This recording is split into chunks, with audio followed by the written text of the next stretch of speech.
Alô, alô, testando, senhoras e senhores, estamos ao vivo? Esperando? Ué. Tá no ar? Estamos no ar. Senhoras e senhores, estamos no ar, vamos começar nosso programinha em instantes. Risocracia voltou aqui para alegrar o Bell News. Estão animados hoje, pessoal? Antes de mais nada, deixem um like na live, por favor, e compartilhem. Mandem nos grupos de Zap, mandem no Twitter, mandem no Telegram, mandem em todos os lugares. Vamos divulgar esse live aí, vamos fazer live gigante. Bora? Bora, podemos começar aí? Manda bala então. Estamos com áudio, Riso? Sim, senhor, está com áudio, Renan. Então, boa noite para todo mundo que está nos assistindo. Hoje, programaço super especial. Eu tô com o Liberaldo aqui e vamos entrevistar para entender essa treta orçamentária. Ex-presidente da Câmara, Rodrigo Maia. Rodrigo, obrigado por estar aqui. Vai ser um... vamos ter de servir ainda bebidas aqui. Não, da última vez não foi bom, não. Mas só um pouquinho, a gente comprou pra você aqui. A gente soube que tinha um tiquinho pode, Da última Rodrigo. vez vocês botaram alguma coisa naquela cerveja. O bom é que viralizou. Foi bom. Verdade. Última vez ele aqui tirou o Bolsonaro do armário, né? Exatamente. E teve muita gente que concordou comigo. Pois Muito.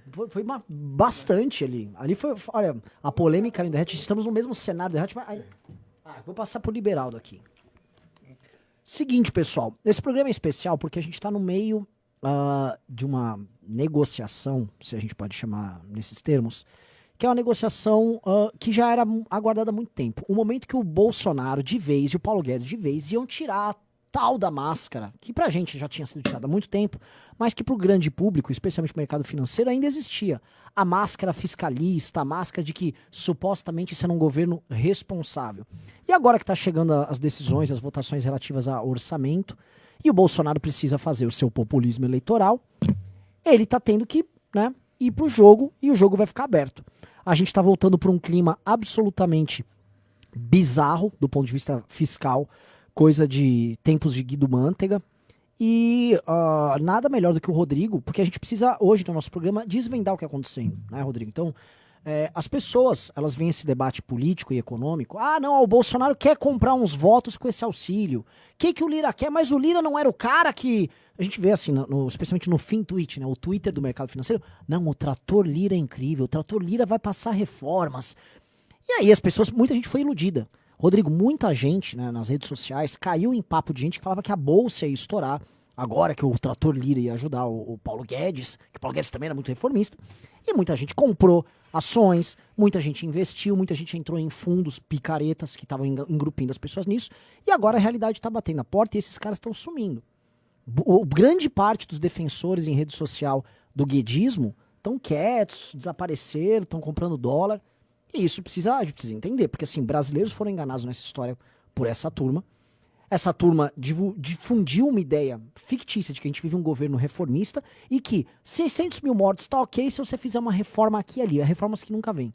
E agora a gente está no momento em que os pressupostos fiscais do governo brasileiro estão indo para a lona. Então, eu queria a gente começar a entender hoje, já é um programa legal para isso, e o Liberaldo é bem mais versado nesse tipo de assunto do que eu. Começar abrindo com você assim, que encruzilhada é essa que a gente tá?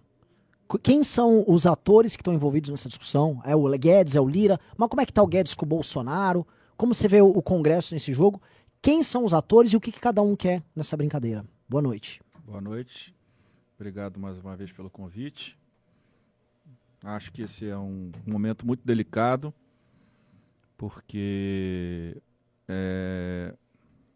como você falou, como muitos economistas, o mercado, esse chamado mercado, comprou muito essa narrativa do Paulo Guedes, que ele precisava de um aliado à frente da presidência da Câmara, né?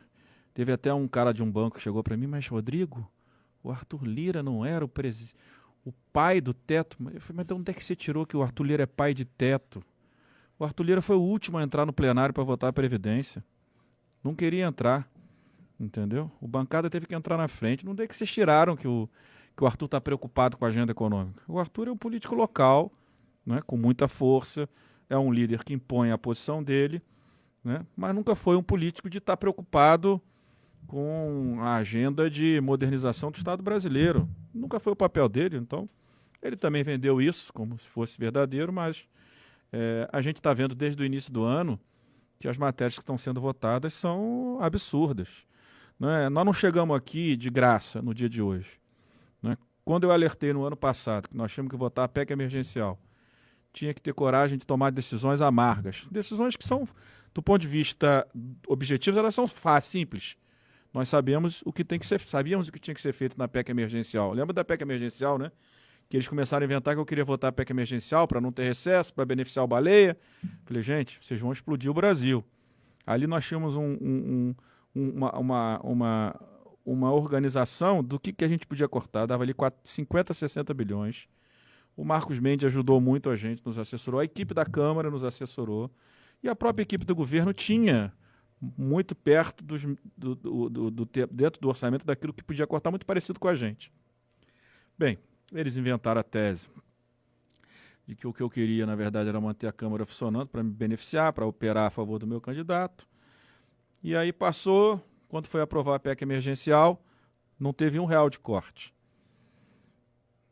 Os gatilhos que foram regulamentados, foi avisado, o Felipe Salto avisou, muitos economistas avisaram, que 95% para acionar os gatilhos de despesa obrigatória nunca ia ser atingido. Eles sabiam que não seria atingido, foi só para inglês ver, foram alertados. Bem, eu avisei 1000 vezes que aquela PEC emergencial era uma porcaria, o mercado comemorou. Em troca da PEC emergencial, o Paulo Guedes deu 15 bilhões do orçamento para o parlamento, a famosa emenda de relator. Né? Deu 15 bilhões, porque agora tinha um trator para operar os projetos. O primeiro projeto, né, o trator não funcionou, que foi a PEC emergencial. Não se abriu espaço fiscal, se aprovou um orçamento fake, que depois teve que ter sido vetado, porque senão os técnicos não assinavam o orçamento. Depois veio medida provisória da Eletrobras, com o maior jabuti da história. Quem vai pagar a conta é o trabalhador, o brasileiro que consome energia, que paga energia. Na medida provisória da Eletrobras, que o governo vai arrecadar 60 e vai ficar com 20 bilhões, se colocou ali uma garantia de investimento para as termoelétricas, que vão custar na conta do contribuinte para financiar o famoso capitalismo de Estado. Nós financiamos o não risco do empresário, 80 bilhões. E agora estão com outra medida provisória para colocar mais 30 para financiar o gasoduto. Né? Não pode construir a termoelétrica e não ter gasoduto, né? Para chegar o gás. Então vai custar mais de 120 bilhões essa brincadeira. Né? Esse dinheiro sai da sociedade. Depois vem o projeto de imposto de renda. Uma confusão que ninguém entendeu por quê. No projeto de imposto de renda se perde a arrecadação.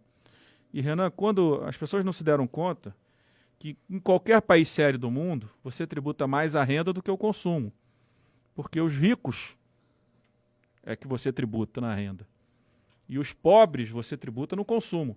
O pobre não paga imposto de renda. Quem paga imposto de renda é classe média e rico. Você pode dizer que a classe média do Brasil tem uma renda baixa, mas o que se chama de classe média no Brasil paga imposto de renda dali para cima. Né? E com a queda da arrecadação, e os estados perdendo a arrecadação, o que eles teriam que fazer se esse projeto fosse aprovado? Aumentar a alíquota dos impostos indiretos. Quem é que ia pagar a conta da brincadeirinha do Paulo Guedes? Né? Para financiar o Bolsa Família, o famoso financiamento através da tributação dos dividendos. Ele falava que temos que tributar os super ricos. Aí ele reduz a alíquota, mas cria o dividendo, que o cara já paga dividendo hoje, ele paga na alíquota da pessoa jurídica. Mas aí, ao mesmo tempo, ele diz lá, quem tem dinheiro no exterior, para atualizar o seu dinheiro, em vez de pagar 27%, vai pagar 6%. Quem tem fundo exclusivo, em vez de pagar 15%, vai pagar 6%. Quem tem fundo de investimento não paga dividendo. Opa! Que jogo é esse que está sendo jogado, que alguns estão se beneficiando em detrimento da maioria da sociedade? Né? Então, a gente viu a reforma administrativa que foi aprovada na comissão especial, ela não é uma contra-reforma, ela mantém todos os privilégios, mantém férias de 60 dias no Judiciário e no Ministério Público. Que reforma é essa? Falar que não pode tratar de Judiciário e Ministério Público por uma emenda do Executivo, é claro que pode, o Supremo já decidiu isso. A Defensoria Pública foi PEC de parlamentar e o Supremo declarou constitucional. E ela entrava nas atribuições do Poder Executivo. É tudo balela. Agora o Banco Central é a mesma coisa. Foi projeto do senador, foi declarado constitucional. Então, nós estamos acompanhando esse processo. Né? Agora, esse processo, as pessoas não se deram conta, ele já vem carregado pela uma desvalorização do câmbio, do real, né, com uma explosão do preço das commodities, onde a inflação, desde o ano passado, a inflação mundial começou a crescer agora. Do Brasil vem desde de abril do ano passado, porque se começou a gastar muito, né, quando você gasta muito, gera inflação. Ano passado se gastou muito com motivo. Quando o mercado viu que a farra ia continuar, que o que era urgente virou farra, né, com prorrogações de auxílio para esse ano, né, começou a cobrar mais insegurança, mais desvalorização do câmbio, mais inflação interna. Taxa de juros voltou a subir. Né? Então, né, agora, eles, como você falou, eles mostraram que eles são populistas. Né? A contabilidade criativa do Paulo Guedes está mais grave que a do Guido Mantega. Muito mais grave. Então, o que eles precisam agora? Tentar criar o último fato para ver se segura o Bolsonaro, e o parlamento quer continuar com seus 15 bi. Para isso tudo dar no teto de gastos, Renan, é muita criatividade. E depois, só para voltar ao início, que eu acho que tem uma coisa muito importante que eu tenho falado, que as pessoas ficam inventando, que teto de gastos é coisa de economista liberal, radical na responsabilidade fiscal, fiscalista radical. Não. O teto de gastos é uma decisão da sociedade. A sociedade disse, e os deputados, né, são reflexo disso, que não querem mais aumento de impostos. A sociedade não quer aumento de impostos. Se a sociedade não quer aumento de impostos, você tem que controlar a despesa. Porque se você não controlar a despesa e não tiver um aumento da arrecadação, vai desorganizar, né? Daqui a pouco desorganiza a relação, o controle da dívida pública. Então, o teto de gastos, para que as pessoas entendam, não é uma decisão de um economista ou dois economistas. É uma decisão da sociedade que não quer CPMF, que não quer aumento de alíquota de ICMS, de ISS, de PIS/COFINS, de imposto de renda. Ninguém quer, está aí a discussão do imposto de renda, a pancada foi grande. Então, se ninguém quer aumento, ninguém quer pagar mais impostos de forma correta, o que nós temos que fazer? Nosso papel é controlar a despesa e melhorar a qualidade dessa despesa. Nós sabemos que o nosso orçamento está 80% comprometido com previdência e pessoal. Né? Como é que melhora isso? É um processo de longo prazo. E uma reforma administrativa bem feita ajudaria, como a Previdência ajuda, e também a reforma dos impostos indiretos. Então, agora, o que está por trás do jogo é tentar viabilizar o Bolsonaro, mas eles estão completamente equivocados. Quando você faz uma criatividade, constrói uma criatividade como eles estão construindo, você vai dar 400 por uma mão e a inflação e a taxa de juros vão comer a renda do trabalhador. Porque aquele brasileiro pobre que certamente está no Bolsa Família, se ele pegou dinheiro emprestado, ele pegou com a agiota ou num desses bancos Crefisa, um desses que atende a base da sociedade. Então, na hora que você, né, começa a inventar, como o Paulo Guedes inventou de forma inacreditável, vamos antecipar a revisão do teto de gastos, vamos botar 30 bi fora. Não são 30 fora, são mais 50 do precatório. Sim. E precatório é dívida. Precatório, um cara entrou contra o governo, ganhou do governo em todas as instâncias. Quando o judiciário manda pagar, ele diz, não quero te pagar, não. Eu não vou te pagar. É a mesma coisa, eu quero ver se eu faço uma emenda para essa PEC dos precatórios, dizendo o seguinte, já que o governo diz como vai me pagar, eu, quando tiver dívida com o governo, eu também quero dizer como é que eu vou pagar o governo. Não é justo só o governo. Na hora que eu vou receber, depois de 10 anos, ele diz, para receber à vista, você tem que me dar 40% de desconto. Eu falei, então beleza. Se eu tenho uma dívida, eu tenho uma dívida com você, governo. Então agora também, com essa dívida que eu tenho com você, eu também só quero te pagar à vista se você me der 40% de deságio.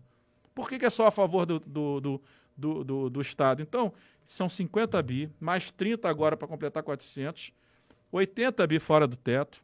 Então, o que vai acontecer? Se a inflação já está em 10%, com essa irresponsabilidade toda, vai pressionar, vai para o outro patamar de 20%. A taxa de juros vai ter que subir rapidamente para tentar segurar minimamente. Aí, olha, a economista Zene outro dia, ela disse, Rodrigo, farra fiscal vem a conta. Ela falou isso lá atrás.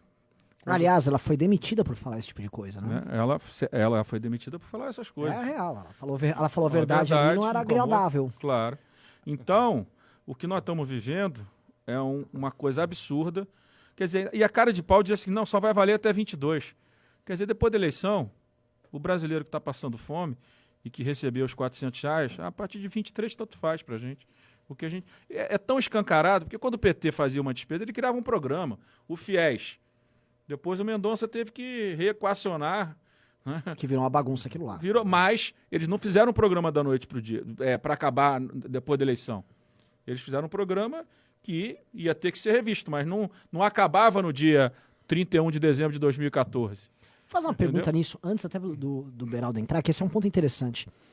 O PT e o Bolsonaro, na hora de ser populista, eles são, mas o PT, ele opera melhor o populismo deles. Do discurso a criar um programa. O Bolsonaro viu uma cena que é muito ridícula, que ele foi fazer uma viagem agora pro Nordeste, e ainda nem existe o Auxílio Brasil, ele criou um colete do Auxílio Brasil, e ficou viajando com o colete. Nem tem o tal do auxílio, a gente tá vivendo essa discussão agora do auxílio, só que ele é tão desesperado em fazer o populismo e obter o resultado político daquilo, que ele já tá com o colete como se existisse o programa.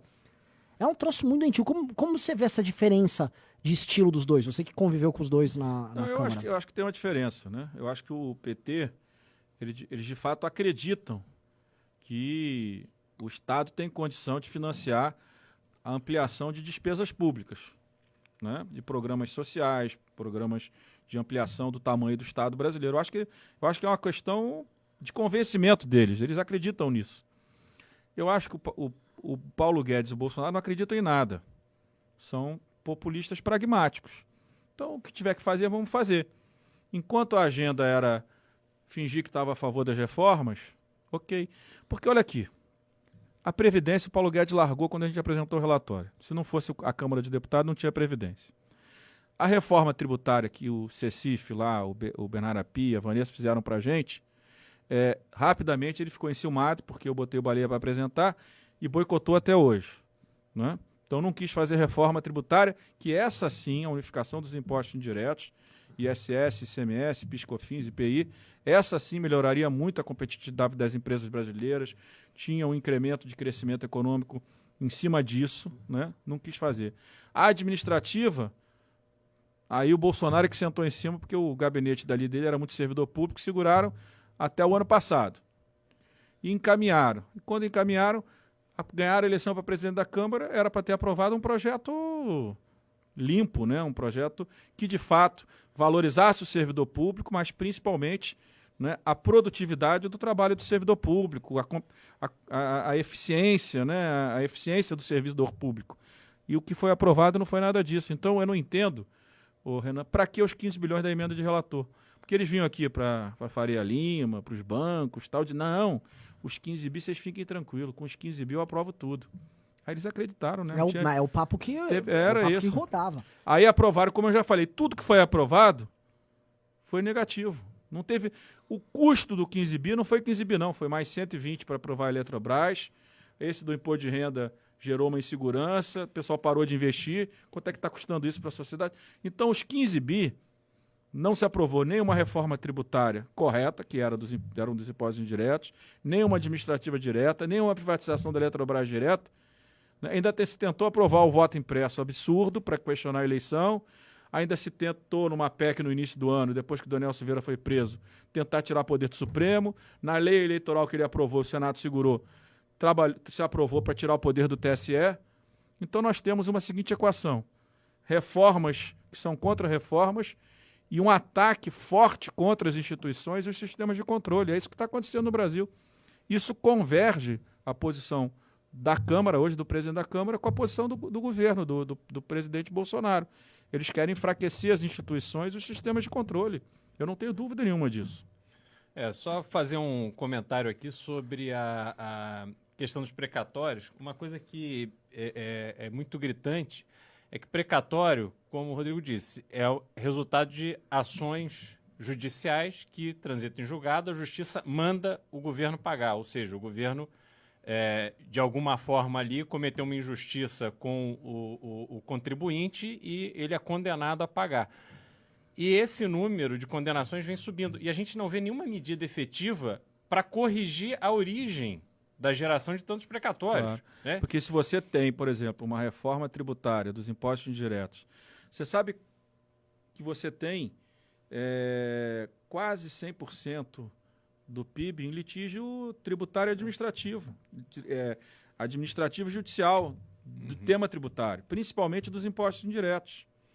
Entendeu? Não, como você falou, você melhor, qual era a minha tese na presidência da Câmara? Nós temos que reformar o Estado, modernizar o Estado e, do outro lado, garantir segurança jurídica.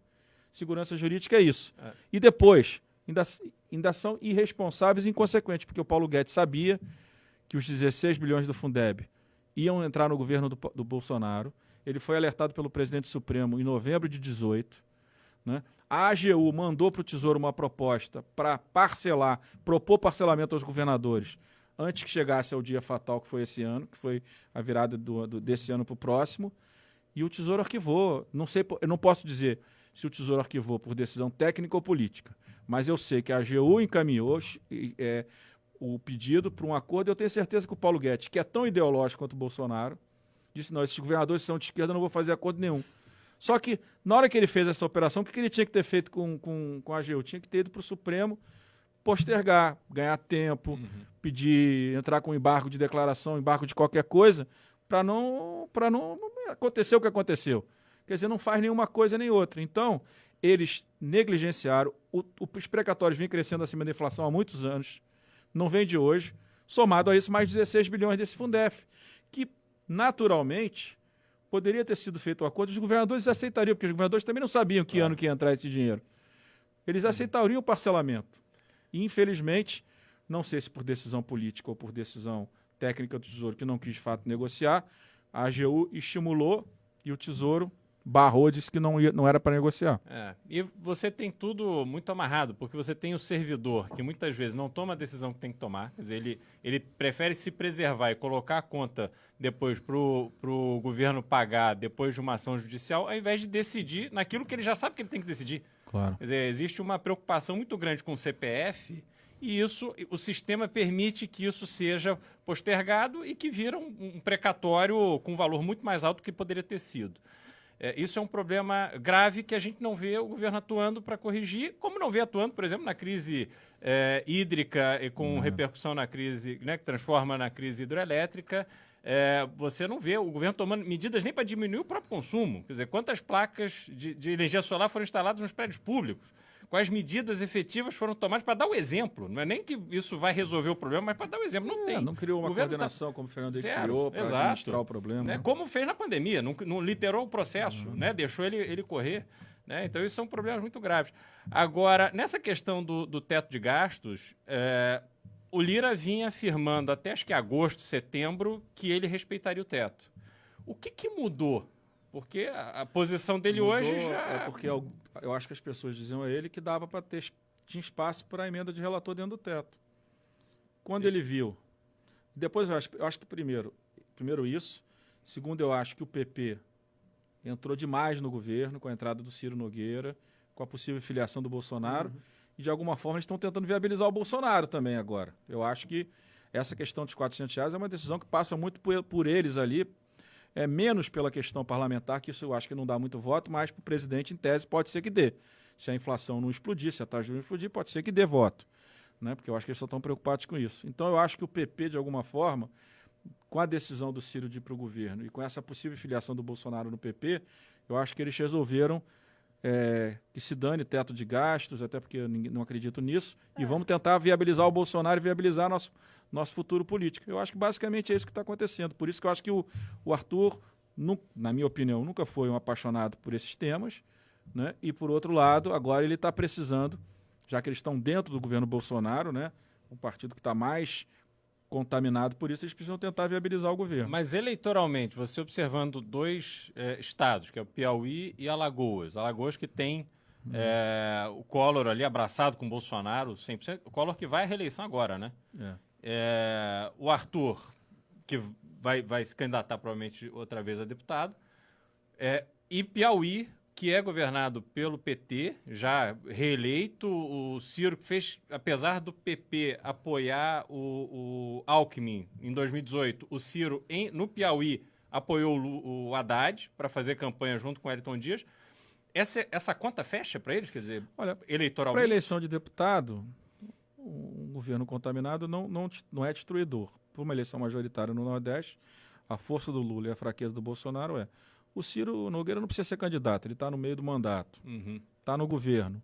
eu acho que também ele não tem interesse em disputar o governo do Estado. Então, eles vão jogando e por isso que precisa viabilizar os R$ 400 para ver como é que entra no eleitor, porque, claro, que se quem vai mais receber os recursos, claro, é onde tem, infelizmente, mais pobres no Brasil, que é no Nordeste. Então, eles estão olhando o eleitor deles. Eles capitalizam isso pessoalmente. Certamente. É o mérito deles. Essa é uma pergunta interessante. Saiu um pouco da parte econômica e na parte política. O Bolsonaro, ao fazer essa escolha pelo auxílio emergencial e, de certa forma, detonar de vez essa questão econômica, eu acho que as classes médias que já estão atingidas, você está aqui em São Paulo, é quase impossível pegar um Uber, por exemplo. Hoje em dia está muito difícil. A vida está muito dura para a classe média que elegeu o Bolsonaro. Qual é a escolha que ele está fazendo aqui? Porque ele acha que ele vai conseguir se aprofundar nesse eleitor que vota no Lula, fazendo isso, com esse auxílio? Só pode ser isso, né? Você 16 acha que ele vai milhões de famílias. conseguir? Não, eu acho que não, porque eu acho que os R$ 400, da forma como ele está construindo, que é sem cortar despesa, sem cortar emenda de relator, sem cortar o que pode ser cortado, né? Os investidores vão cobrar o preço. E o preço vai ser o quê? Mais inflação e mais taxa de juros. Quem são os mais atingidos com mais inflação e mais taxa de juros? Certamente, grande parte dos beneficiados do Bolsa Família. Então, eu acho que ele vai dar com uma mão, vai tirar com a outra e não vai ter benefício político que vai prejudicar a sociedade. Nesse sentido, porque eu vi um bolsonarista comentando outro dia que a tática, em tese, a tese seria: vou comprar uns votos no Nordeste, basicamente, comprar os votos populares, tirar esses votos do Lula e trazer para o Bolsonaro de volta, e vou atacar o Lula para a classe média no Centro-Sul. Olha, a gente fez pesquisa no outro final de semana. A situação do Bolsonaro não é boa. No Rio ainda sobrevive um pouquinho, mas no São Paulo, por exemplo, ele tem 28 e ele vai cair para menos de 20. Da mesma forma que o Dória tem 7 e vai subir para 25 rapidamente, se ganhar as prévias. Porque a avaliação do governo é muito ruim. Como não há outro candidato, ele ainda segura uns 10% a mais do que ele deveria ter, exatamente por falta de opção, de visibilidade de algum candidato com chance de vitória. Mas a gente fez cruzamentos, eu acredito muito nesse instituto que foi contratado, e a minha impressão é que tanto o Lula quanto o Bolsonaro, eles estão com muita gordura, porque os outros candidatos ainda não são considerados candidatos pela sociedade. Aqui em São Paulo, eu estou em São Paulo, porque é onde a gente investigou mais, eu não tenho dúvida que o Bolsonaro, que tem 28, 29, vai cair para 18, 19. O Dória, se vencer as prévias, rapidamente sai dos 7 que tem, vai para 22, 23. Eu acho que o cenário, e como eu acho que o Lula cai também em São Paulo. O Lula está em primeiro com 38, ele vai cair para os 30, Assim como que a é o pesquisa patamar para dele. governador Haddad e Boulos, primeiro e segundo ali em determinados cenários. Não, na nossa projeção, pelo que a gente fez de cruzamento de imagem, o Rodrigo Garcia vai a 22 rápido e quando virar governador vai a 30 rápido. Nós não permitiremos aí, Rodrigo. Não, Estamos com o Arthur aqui, vamos atrapalhar o caminho de vocês, mas voltando nesse cenário nacional, pra galera que tá acompanhando aqui, que tá assistindo o programa, fica muita confusão sobre quem é quem nesse jogo. Por exemplo, o pessoal confunde muito centro com centrão. Quais são os interesses do grupo político do Arthur Lira, por exemplo? O que eles estão querendo nesse olhar mais imediato? Quando eu falo o Arthur Lira, não estou falando só o PP. Tentando olhar de forma mais abrangente os partidos e os políticos que estão ao redor dele. Historicamente, desde a redemocratização, ou nos últimos anos, você vai vendo o seguinte: você tem dois grupos. Um grupo que se posicionou do ponto de vista ideológico no cenário político, PSDB e DEM. O PSDB porque ter sido governo, e o DEM saiu do pragmatismo e não aderiu ao governo do PT. Teve muita pressão no início ali de alguns caciques, mas a gente conseguiu resistir. Então nós ficamos numa posição de oposição ao PT, né? E esses partidos, que eram partidos satélites, com a decisão do PT de não fazer aliança com o PMDB, ele começou a fortalecer partidos que eram mais fracos, PP, PL, PTB, não existiam, ele é um satélite do governo Fernando Henrique. Né? Com essa decisão de excluir o MDB, né, pelo presidente Lula, ele teve que fortalecer esses partidos. Então esses partidos sempre foram partidos de composição de maioria independente do governo. E no governo Lula é a prova disso. Em tese, eles são considerados partidos que vêm da arena, da direita, mas no fundo são partidos pragmáticos. Né? E no passado, inclusive, o próprio PFL era muito considerado nessa linha, pragmáticos e fisiológicos. A gente faz com o Borrausa a transição e fica na oposição ao Lula, consegue sair desse jogo. Né? Agora, na minha sucessão, infelizmente, deu uma rateada. Eu espero que agora esse novo partido ele volte para um outro caminho.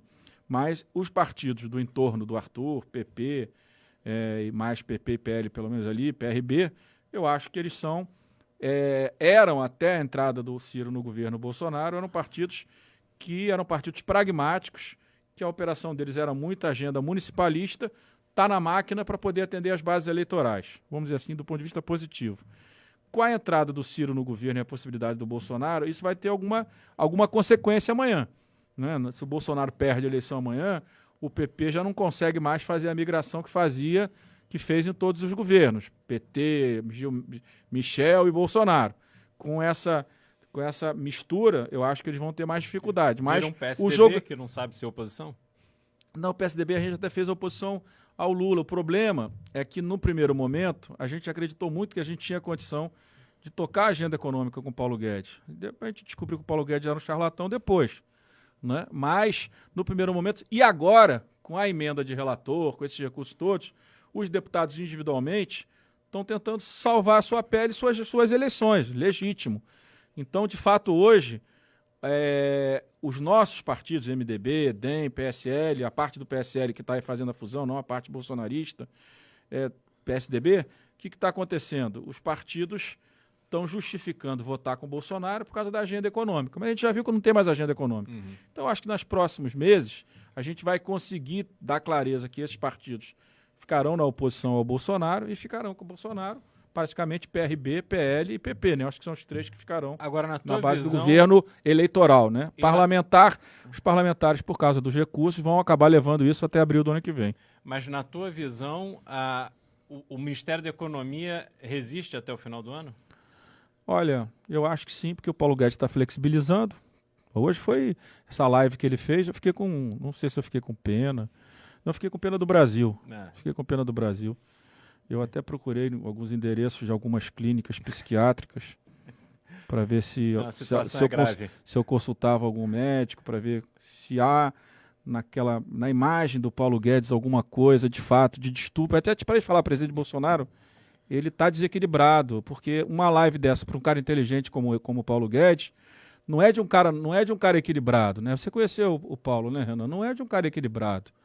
Né, mas eu não tive tempo de encontrar essas clínicas para arranjar um bom psiquiatra. Para que ele pudesse olhar a live e falar, não, Rodrigo, você tem razão. Esse cara não tá no melhor do momento dele. É melhor pedir umas férias. Aí pede férias primeiro e depois sai melhor para a carreira dele, para o currículo. Carreira não, porque mas para o currículo dele. Uhum. Ninguém mais respeita. Só que o pessoal prefere ele do que o risco de botar o cara da Caixa, né? Pelo que eu ouço aí, o mercado, não, é melhor ele do que esse presidente da Caixa. Eu falei, não conheço direito. Não sei quem é. Agora, chamam só de Pedro Maluco, mas eu não sei quem é, eu só sei que tem esse apelido e tal. Mas nessa configuração do legislativo, não vejo mais ambiente para nada sério ali andar. Quer dizer, grandes reformas, essas maluquices não vão emplacar. Não tem, porque não tem mais tempo, né? Pois é. A construção da agenda, o Paulo... Eu estou falando aqui, mandando para você. Quando a gente estava terminando de votar a Previdência no primeiro turno, a gente apresentou a PEC da tributária, era uma PEC... O relatório que o Agnaldo construiu depois tinha maioria forte para ser aprovado. Então, nós construímos uma escalada de projetos. Esperamos a administrativa do governo no final de 19 que não veio. Então, tinha uma sequência. Vota a previdenciária, vota a tributária dos impostos indiretos. Os empresários, tem que votar a administrativa antes. Eu falei, não, meus amigos. O povo já pagou a conta na previdenciária e pagou aplaudindo. Tanto na reforma do regime público como no regime do INSS.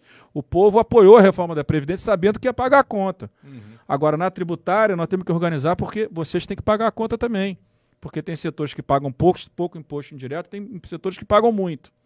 Né? E nós estamos inviabilizando a indústria brasileira do jeito que estão os impostos diretos no Brasil.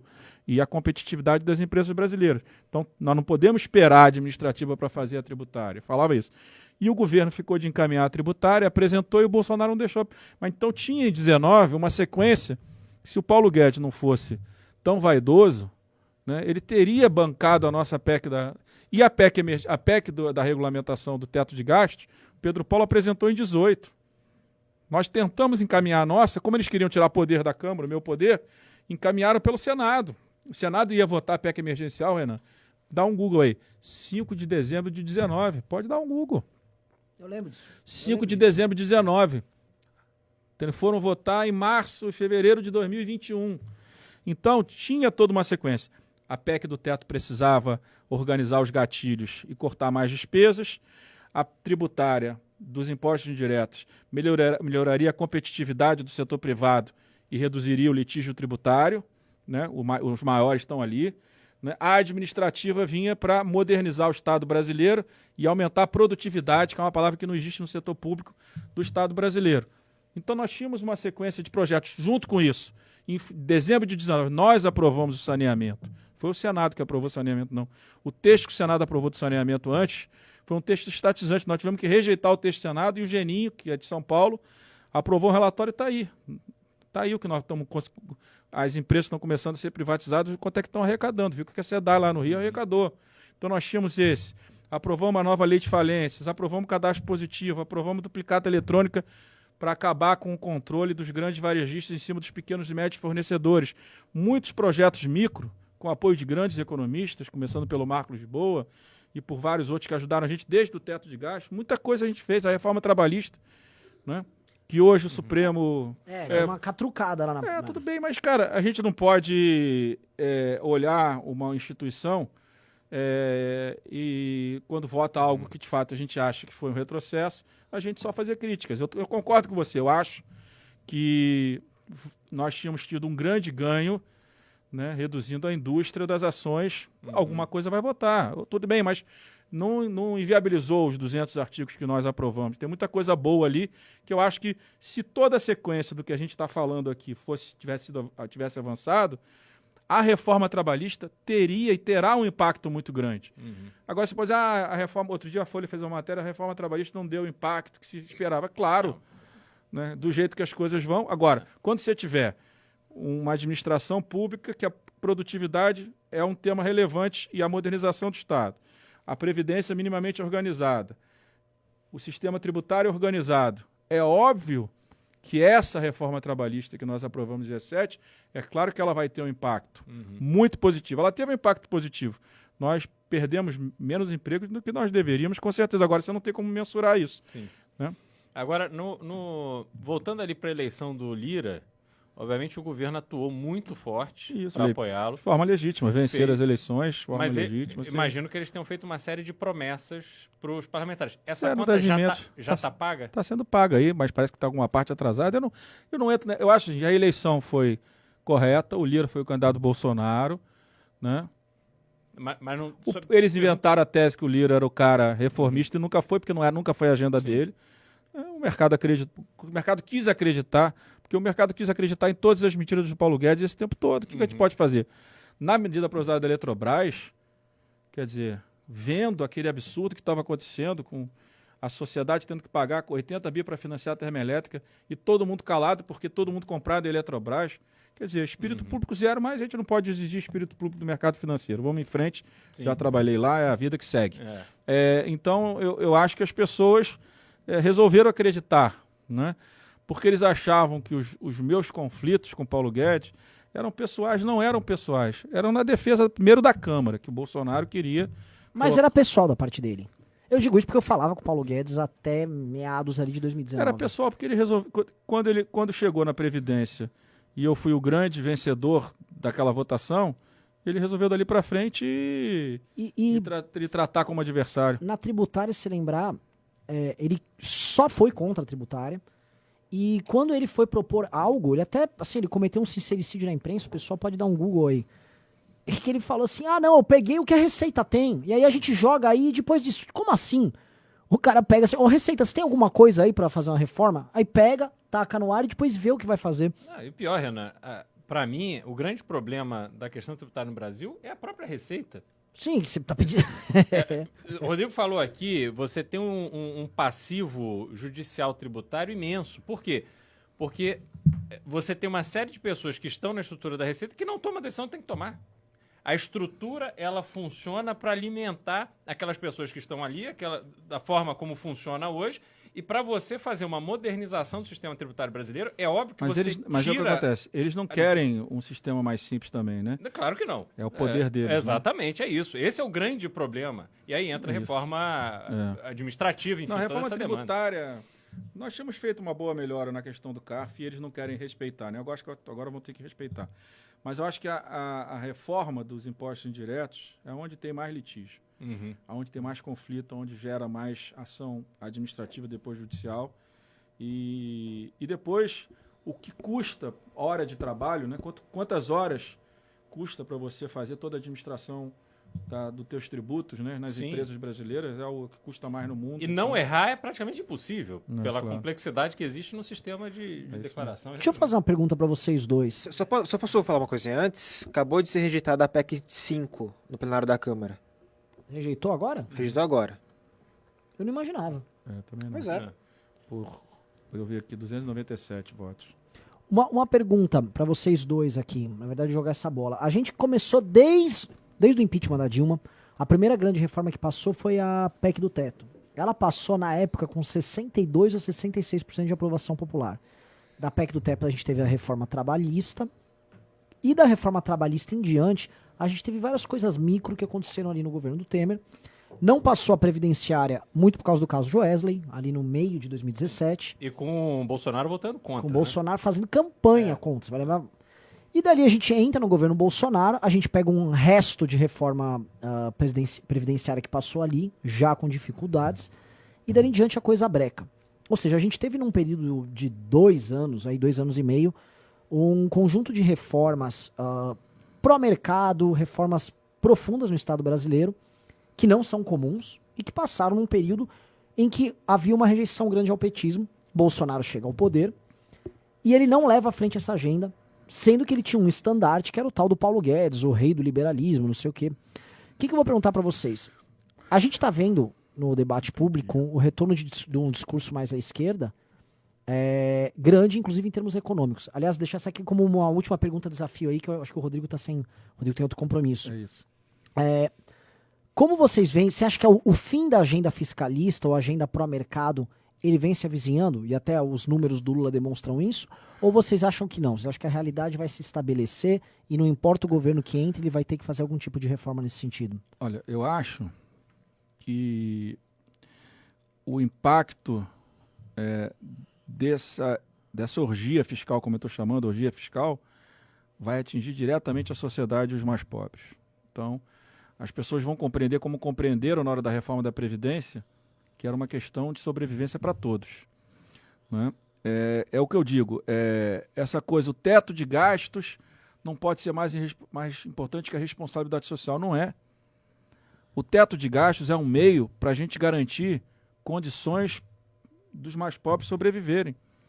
O teto de gastos, o limite de gasto público, né, você olhar a projeção de longo prazo, trabalhando no futuro com superávit primário, com uma relação de dívida pública decrescente, né, com corte de despesas para que tenha mais espaço para o Estado poder investir. Não que isso seja uma atribuição necessariamente do Estado. O setor privado é mais eficiente, mas o Estado também precisa fazer investimentos também com o seu orçamento. E pode usar parte do seu orçamento para fazer parcerias. Né? Agora, não com subsídios tributários, com orçamento público. Ó, tem aqui 1 bilhão, eu coloco 1 bilhão nessa rodovia para que a tarifa não seja uma tarifa muito cara. Estou como exemplo, como qualquer outro investimento. Então, eu acho que o que está mal colocado é que o teto de gasto não é uma vitória de economistas fiscalistas, é uma vitória da sociedade que naquela época do governo Michel tinha 2 caminhos. Recriar a CPMF, entre outros impostos, ou controlar a despesa. A nossa decisão foi por controle de despesa. Eu lembro na primeira reunião com o Meirelles, com o Eliseu Padilha, que eles não foram bem na apresentação, os deputados ficaram preocupados. Eu falei, gente, vamos resumir aqui. Vocês preferem a CPMF ou controlar a despesa? Não, controlar a despesa. Então, é disso que nós estamos falando com o teto de gasto. Controlar a despesa num país que já tem uma carga tributária de quase 35% do PIB. Se nós tivéssemos uma carga tributária de 15%, eu diria, dá para caminhar para 25%, dá para caminhar para 20%, ou de 20% dá para caminhar para 25%, ok, mas nós temos uma carga tributária de 35%, e nós temos uma relação dívida-PIB que, por causa da inflação, onde o brasileiro fica mais pobre, o Estado fica mais rico. Quando o Paulo Guedes comemora a relação dívida-PIB, a queda da dívida brasileira, ele está comemorando de um lado e ele tinha que estar chorando, porque isso, para o governo ganhar mais dinheiro arrecadando mais, com a relação de dívida PIB caindo, é porque o Brasil está ficando mais pobre, os brasileiros estão ficando mais pobres. Exatamente. Existia, na época, meu pai falava da viúva, né? Se referindo ao governo, tudo, a viúva paga, a viúva que banca e tal. Mas chegou uma hora que chegou a 35% da carga tributária. Mas qual era a política antes? Mas a viúva do governo somos nós. Tudo é a gente que paga. Claro, mas o que acontece? Qual foi a política desde o governo do presidente Fernando Henrique, quando a inflação cai? Né? Você, né, organiza a despesa, né, e cria um novo imposto para cobrir, aumenta a carga tributária para cobrir essas suas despesas e para não deixar que a dívida pública saia de controle. Então, isso foi sendo feito no Fernando Henrique, né, que teve um papel fundamental, porque esse controlou a despesa de verdade. Né? Mas tinha aí uns esqueletos enormes do passado. O presidente Lula fez igual, a Dilma pior ainda, porque aí aumentou muito a despesa. Então, vai se criando despesa, alguém tem que pagar a conta. Se a relação dívida pública sai de controle, começa a projetar que vai sair de controle, ninguém financia mais a dívida. Se não financia, vai cobrar um prêmio maior. Mais taxa de juros para um país endividado, aí é esse ciclo vicioso. Exatamente. Então, Rodrigo, acho que você tem um outro compromisso depois daqui, quiser deixar um recado final pra galera. não, agradecer mais uma vez a oportunidade, dizer que esses debates são importantes, a gente aprende, a gente também fala o que eu tenho aprendido, aprendi muito à frente da presidência, tive muita gente me ajudando, o Renan foi um que me ajudou muito. O Renan me ajudou a compreender o que era esse mundo virtual do bolsonarismo que eu não conhecia. Ele um dia apareceu lá na residência, eu estava meio atônito, você lembra? Eu lembro disso. Deixa eu te ensinar o que significa o que você está passando. Eu só comecei a aprender, foi um dos 3 caras que me ensinaram esse negócio, me fizeram ter coragem de enfrentar, porque ninguém nunca apanhou tanto. O PT diz que apanhou de fake news, quem apanhou de fake news fui eu, mais do que qualquer brasileiro. Aliás, aquele começo de 2019, Porra. em que eles começaram a botar a máquina ali. Mas eu enfrentei com apoio de muita gente. O Renan foi um que veio me dar apoio para não deixar eu recuar. Porque o que ele queria? Que eu cedesse e fizesse a agenda deles contra o meio ambiente, contra os direitos humanos, né? Flexibilização de armas, não é isso? Exato. Essas maluquices, essas irresponsabilidades todas que eles queriam. E muita gente me ajudou, o Renan foi um deles, o Marco Lisboa, o Zé Márcio Camargo no teto antes, muita gente me ajudou. Né? O grupo do Cecif lá com Ana Pia e a Vanessa, muita gente me ajudou. E para mim estar aqui hoje podendo falar um pouquinho do que eu aprendi, do que eu acho, né, do meu conhecimento, que eu acho que vai acontecer, também eu acho bacana estar interagindo com vocês e parabenizar mais uma vez o trabalho de vocês aí com a sociedade brasileira, porque é importante que a gente tenha atores políticos, não necessariamente apenas partidos políticos, mas parte da sociedade, como o movimento de vocês, que, né, estimula o debate, estimula a discussão de ideias. É isso que está faltando muito na política. A gente teve isso e agora perdemos. Sim. Né? O que eu fazia na Câmara? Você participou.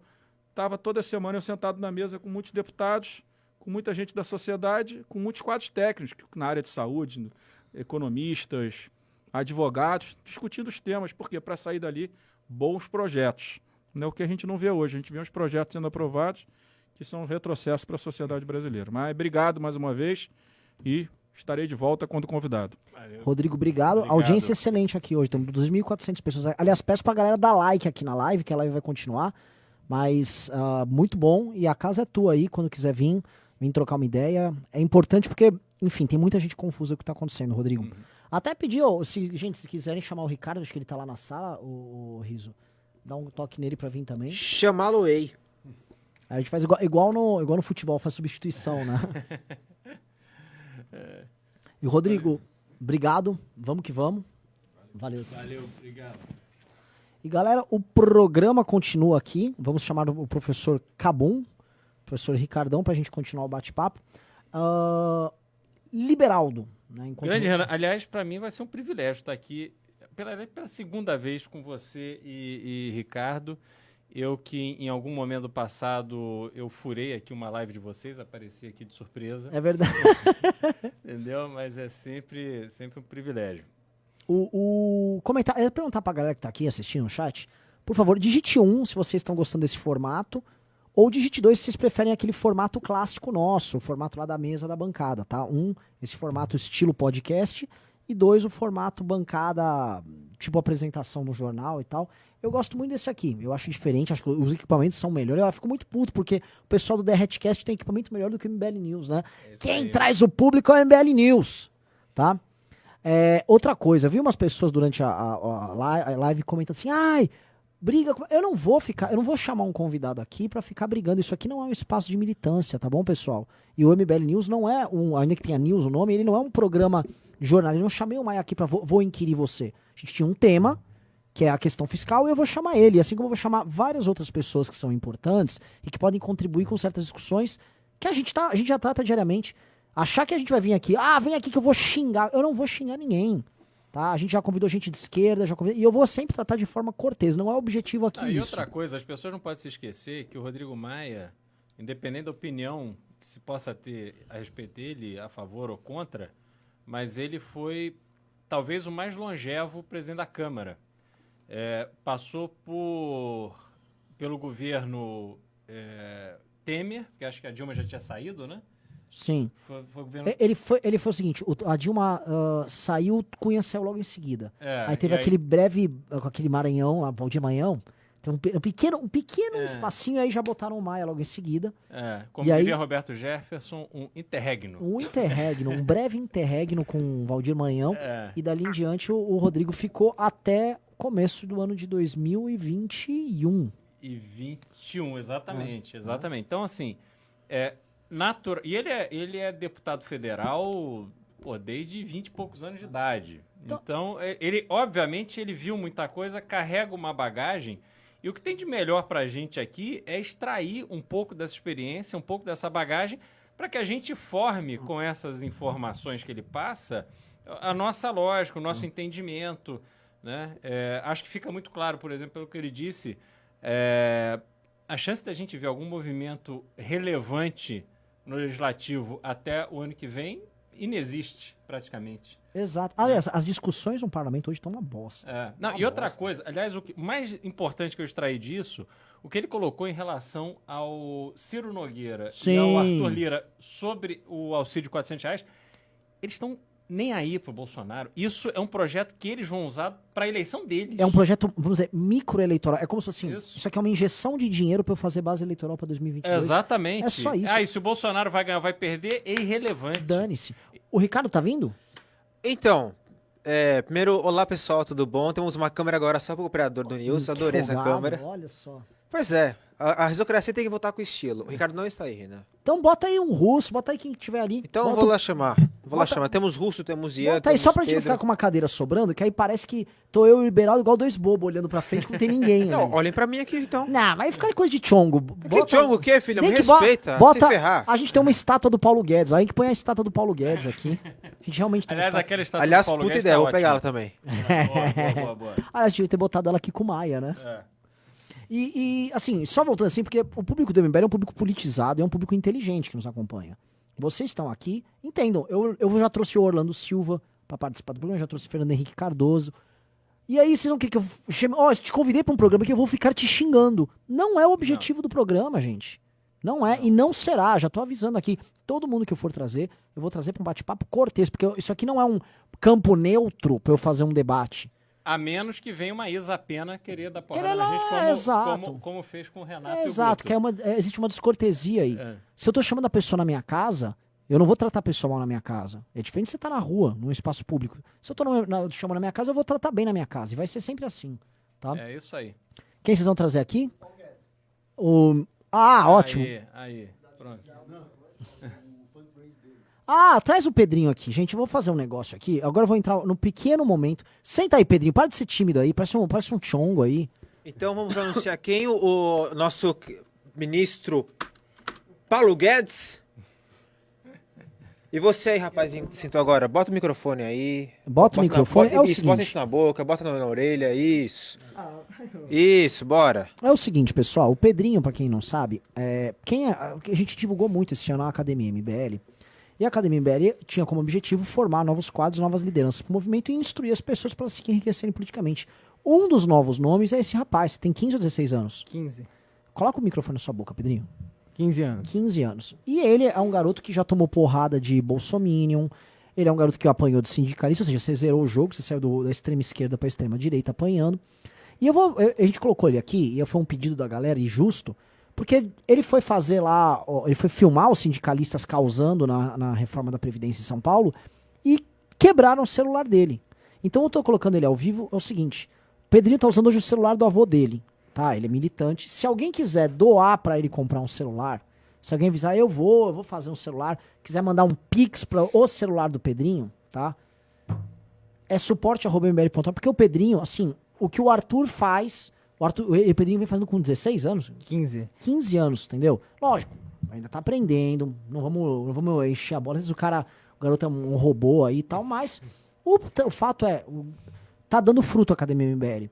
E aí eu queria que você, Pedro, assim, fizesse tua venda aqui, você vai convencer a galera a te ajudar com o celular. Então, pessoal, pra mim continuar escancarando a cara do bolsopetismo, pra mim continuar indo questionar o pessoal, pra mostrar qual é realmente a face da esquerda, a face do bolsonarismo, eu preciso de um celular pra poder filmar, eu preciso disso pra poder continuar escancarando. Então, eu preciso de vocês aí me ajudando, porque assim, já é o terceiro sendo no ano, né? Já perdi um pra deputada Carla Zambelli. Conta a história, a Carla Zambelli roubou teu celular? Roubou meu celular, eu fui questionar ela e ela foi lá e puxou o celular da minha mão, né? Ela achava que eu ia tirar uma foto com ela, né? Eu fui lá, me meti no meio da manifestação, me meti ali no meio do gado, chamei ela, cara, vem aqui e, enfim, fiz o questionamento e ela puxou o celular da minha mão, ficou assustada, enfim. E Pedro, você é um aluno da academia, né? Pra galera que tá assistindo aqui, como é que foi a experiência da academia pra você? Cara, foi sensacional. Eu só tô na política hoje por conta da academia. A academia, ela renasceu uma chama em mim de vontade de mudar o país, né? Que eu tive em 2018 e ela desaflorou, mas agora voltou por conta da academia. Me fez aprender muito a academia.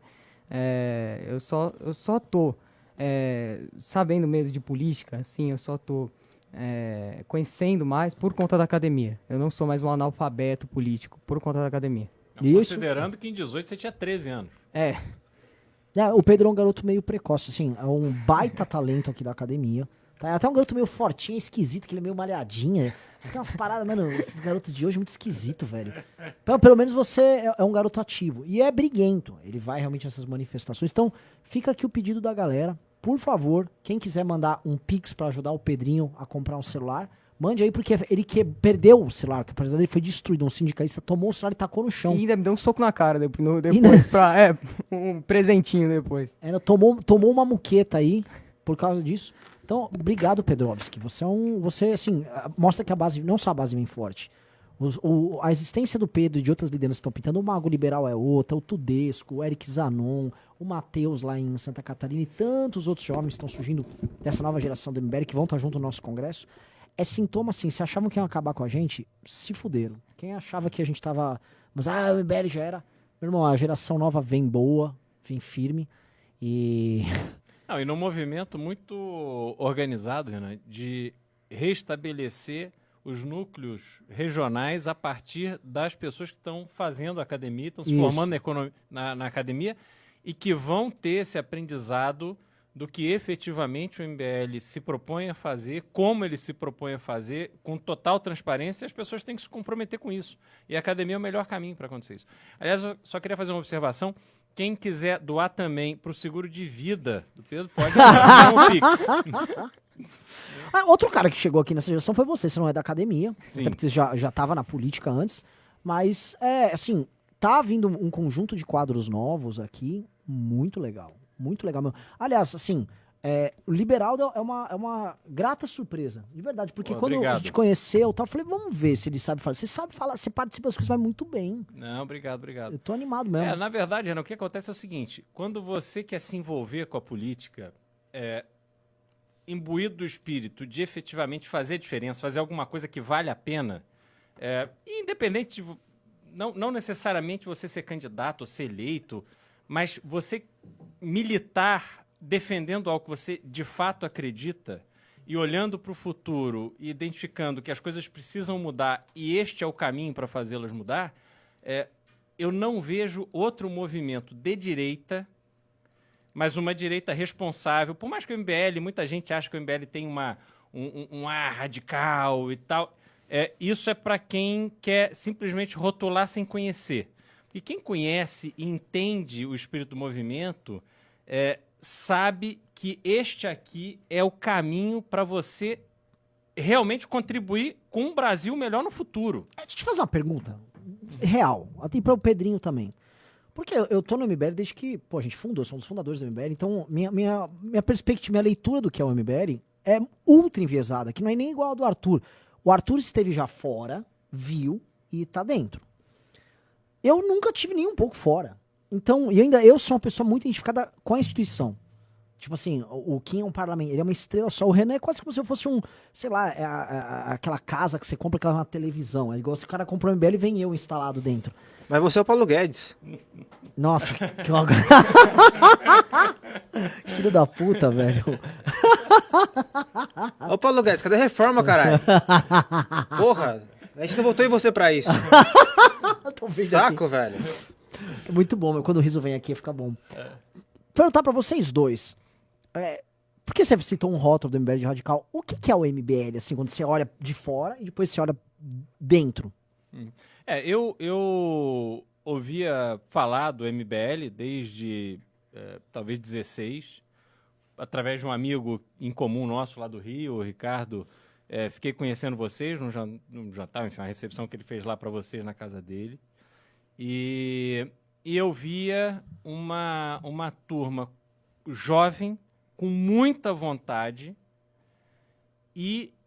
mas que não assim, tinha muitas perguntas sem respostas. Isso foi antes da eleição, então... Mas e o partido? Vamos para que partido?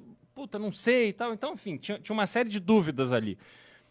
E aí vocês foram respondendo essas dúvidas. E eu reconheço, na época, eu falei, porra, não tem como você fazer um processo de mudança do Brasil sem um partido político. Tanto é que com a eleição da Dilma em 14, eu e um grupo de amigos, até uma sobrinha do Fernando Henrique, a Mariana Zambuja, que mora lá no Rio, com quem eu estudei e tal, eu falei, pô, não dá pra gente imaginar o Brasil, e olha que eu nem morava no Brasil nessa época, eu morava nos Estados Unidos, mas eu olhava e falei, não dá pra gente imaginar o Brasil na mão da Dilma, porque o Brasil tem problemas tão complexos e a gente não pode cair na ilusão de que esse pensamento despreparado, simplório e tal, vai resolver os problemas. Não vai. Nós vamos entrar numa vala, num abismo que vai ser irreparável. E aí, a minha conversa com a Mariana era o seguinte, Mariana, vamos mobilizar as pessoas para criar um partido, para que a gente possa ter uma voz nessa discussão. E a gente fez vários movimentos, enfim, eu de longe também, muito difícil e tal. Acabou isso não indo para frente. Mas foi mais ou menos na época que surgiu o Novo também com esse espírito que falou, porra, estamos num caminho muito errado, né? A gente precisa se apresentar aqui para ter uma proposta diferente. E aí, vocês se organizaram como movimento e um movimento de rua que, indignados com o caminho que o Brasil tinha tomado, foram elevando a pressão, até que a Dilma cai. Quer dizer, este feito, do ponto de vista histórico, é de uma importância para a história do Brasil imensa. E com esse crédito, com esse valor, a gente voltou a se encontrar. Agora, eu já estava na secretaria lá no Rio e completamente desiludido com a realidade que eu encontrei de que existe um grande esforço para bancar a democracia, o processo eleitoral brasileiro, e muitas vezes as pessoas que assumem esses postos públicos, eles não estão efetivamente preparados ou dispostos a dar a vida e o sangue e o suor para melhorar a realidade daquilo que eles encontraram. Existe um permanente pensamento na próxima eleição que mina por completo a tua disposição de fazer aquilo que precisa. E eu vi isso claramente no Rio. E aí, quando a gente começou a conversar de novo, e observando a sinceridade com que você conversou comigo, você expôs o projeto sem nenhum tipo de reserva, quer dizer, a gente estava ali numa conversa franca e tal, não sei o quê, eu falei, pô, não adianta eu ficar aqui sendo secretário de turismo da cidade turística mais importante da América Latina, que eu não vou mudar nada.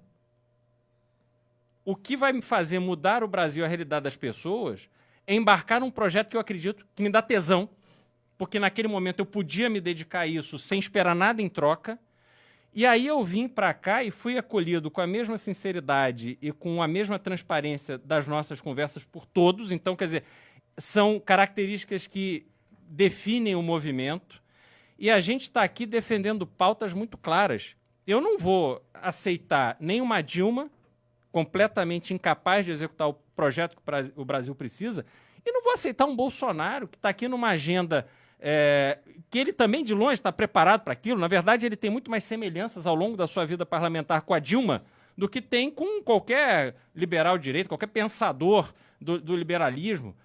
Mas ele está aqui vendeu uma ilusão para a população brasileira, se aproveitando de um momento de fragilidade, e aí entra a nossa responsabilidade de mudar, sobretudo, a educação, porque é através da educação. Quando eu estudei nos Estados Unidos, eu tinha 16 anos de idade, eu tinha uma aula de governo na minha escola pública.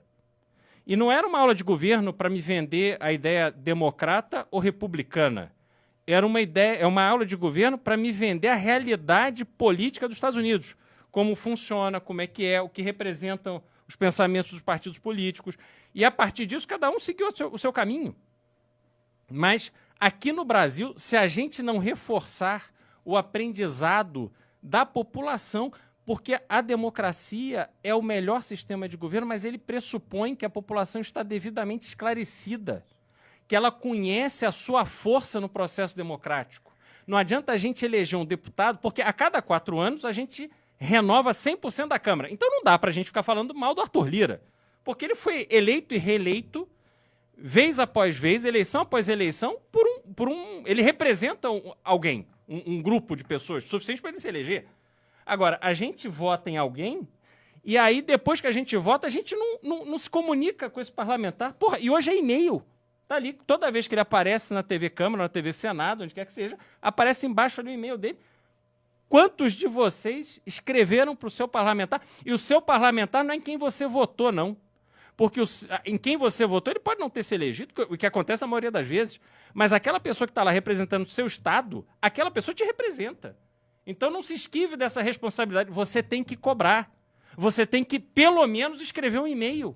Você diz, porra, eu não tenho tempo, eu não vou, não é meu perfil, não vou lá para frente da Câmara protestar, ou não vou na casa do cara. Tudo bem, mas mande um e-mail, faça o mínimo, faça uma postagem na rede social marcando o parlamentar. Hoje, por exemplo, foi rejeitada a PEC número 5, que era a PEC da vingança. E os que votaram a favor? Tem parlamentares aqui de São Paulo, como tem de outros estados, que votaram a favor. Então, vamos registrar esse protesto. Aliás, o Gado votou como? Vixe, cadê? Eu vou ter que ver isso aí. Procura aí. Entendeu? Então, assim, as pessoas têm que compreender que cada indivíduo faz parte do processo democrático. E o que eu encontrei aqui no MBL, Renan, para responder a tua pergunta, foi justamente a oportunidade de ter uma participação não de protagonista, mas de coadjuvante num processo que quer ser protagonista da mudança. Então é isso que eu estou fazendo aqui. É por isso que eu estou me dedicando a esse projeto, é por isso que eu deixo meus filhos lá na segunda-feira e venho para cá e me dedico aqui, porque eu acredito nisso, e eu acredito que se eu não fizer isso, meus filhos vão embora do Brasil. Pô, meu avô materno, ele foi deputado estadual por Minas, ele foi deputado federal, ele foi presidente da Câmara, isso na década de 60. Depois ele representou o Brasil como embaixador na França. Ele foi ministro do Supremo Tribunal Federal. E ele foi uma das figuras principais da luta contra o João Goulart na época em que a gente correu um sério risco de ter o comunismo instalado no Brasil. Meu avô renunciou a muita coisa que ele tinha para encarar essa luta. Teu avô era da UDN, não era? Meu avô era da UDN, foi presidente da UDN, inclusive. Lembrando que, assim, muita gente fala pra gente, cara, vocês têm dá pra fazer uma linha do tempo da UDN até o MBL. Exatamente. Isso é claro pra mim. Por isso que aqui eu me sinto em casa. Porque essa luta continua e essa é uma luta permanente. Eu não posso aceitar que pessoas como meu avô, como Carlos Lacerda e tantos outros se sacrificaram, foram pro combate, pra gente agora integrar pra essa vagabundagem de bolsonarismo. Quem que é Bolsonaro? Esse vagabundo que mora numa mansão da Barra da Tijuca, sendo 30 anos deputado federal. Esse cara não fez nada. Quantos colegas dele têm condição de bancar a vida que ele banca? Como é que o Carlos Bolsonaro, que é vereador, foi eleito com 17 anos de idade, como é que esse cara mora ali no Vivendas da Barra, de frente para a praia da Barra da Tijuca? Pô, isso é um escárnio. Só que isso me incomoda. Muita gente vai lá, bate palma, levanta bandeira ali. Ai, mito.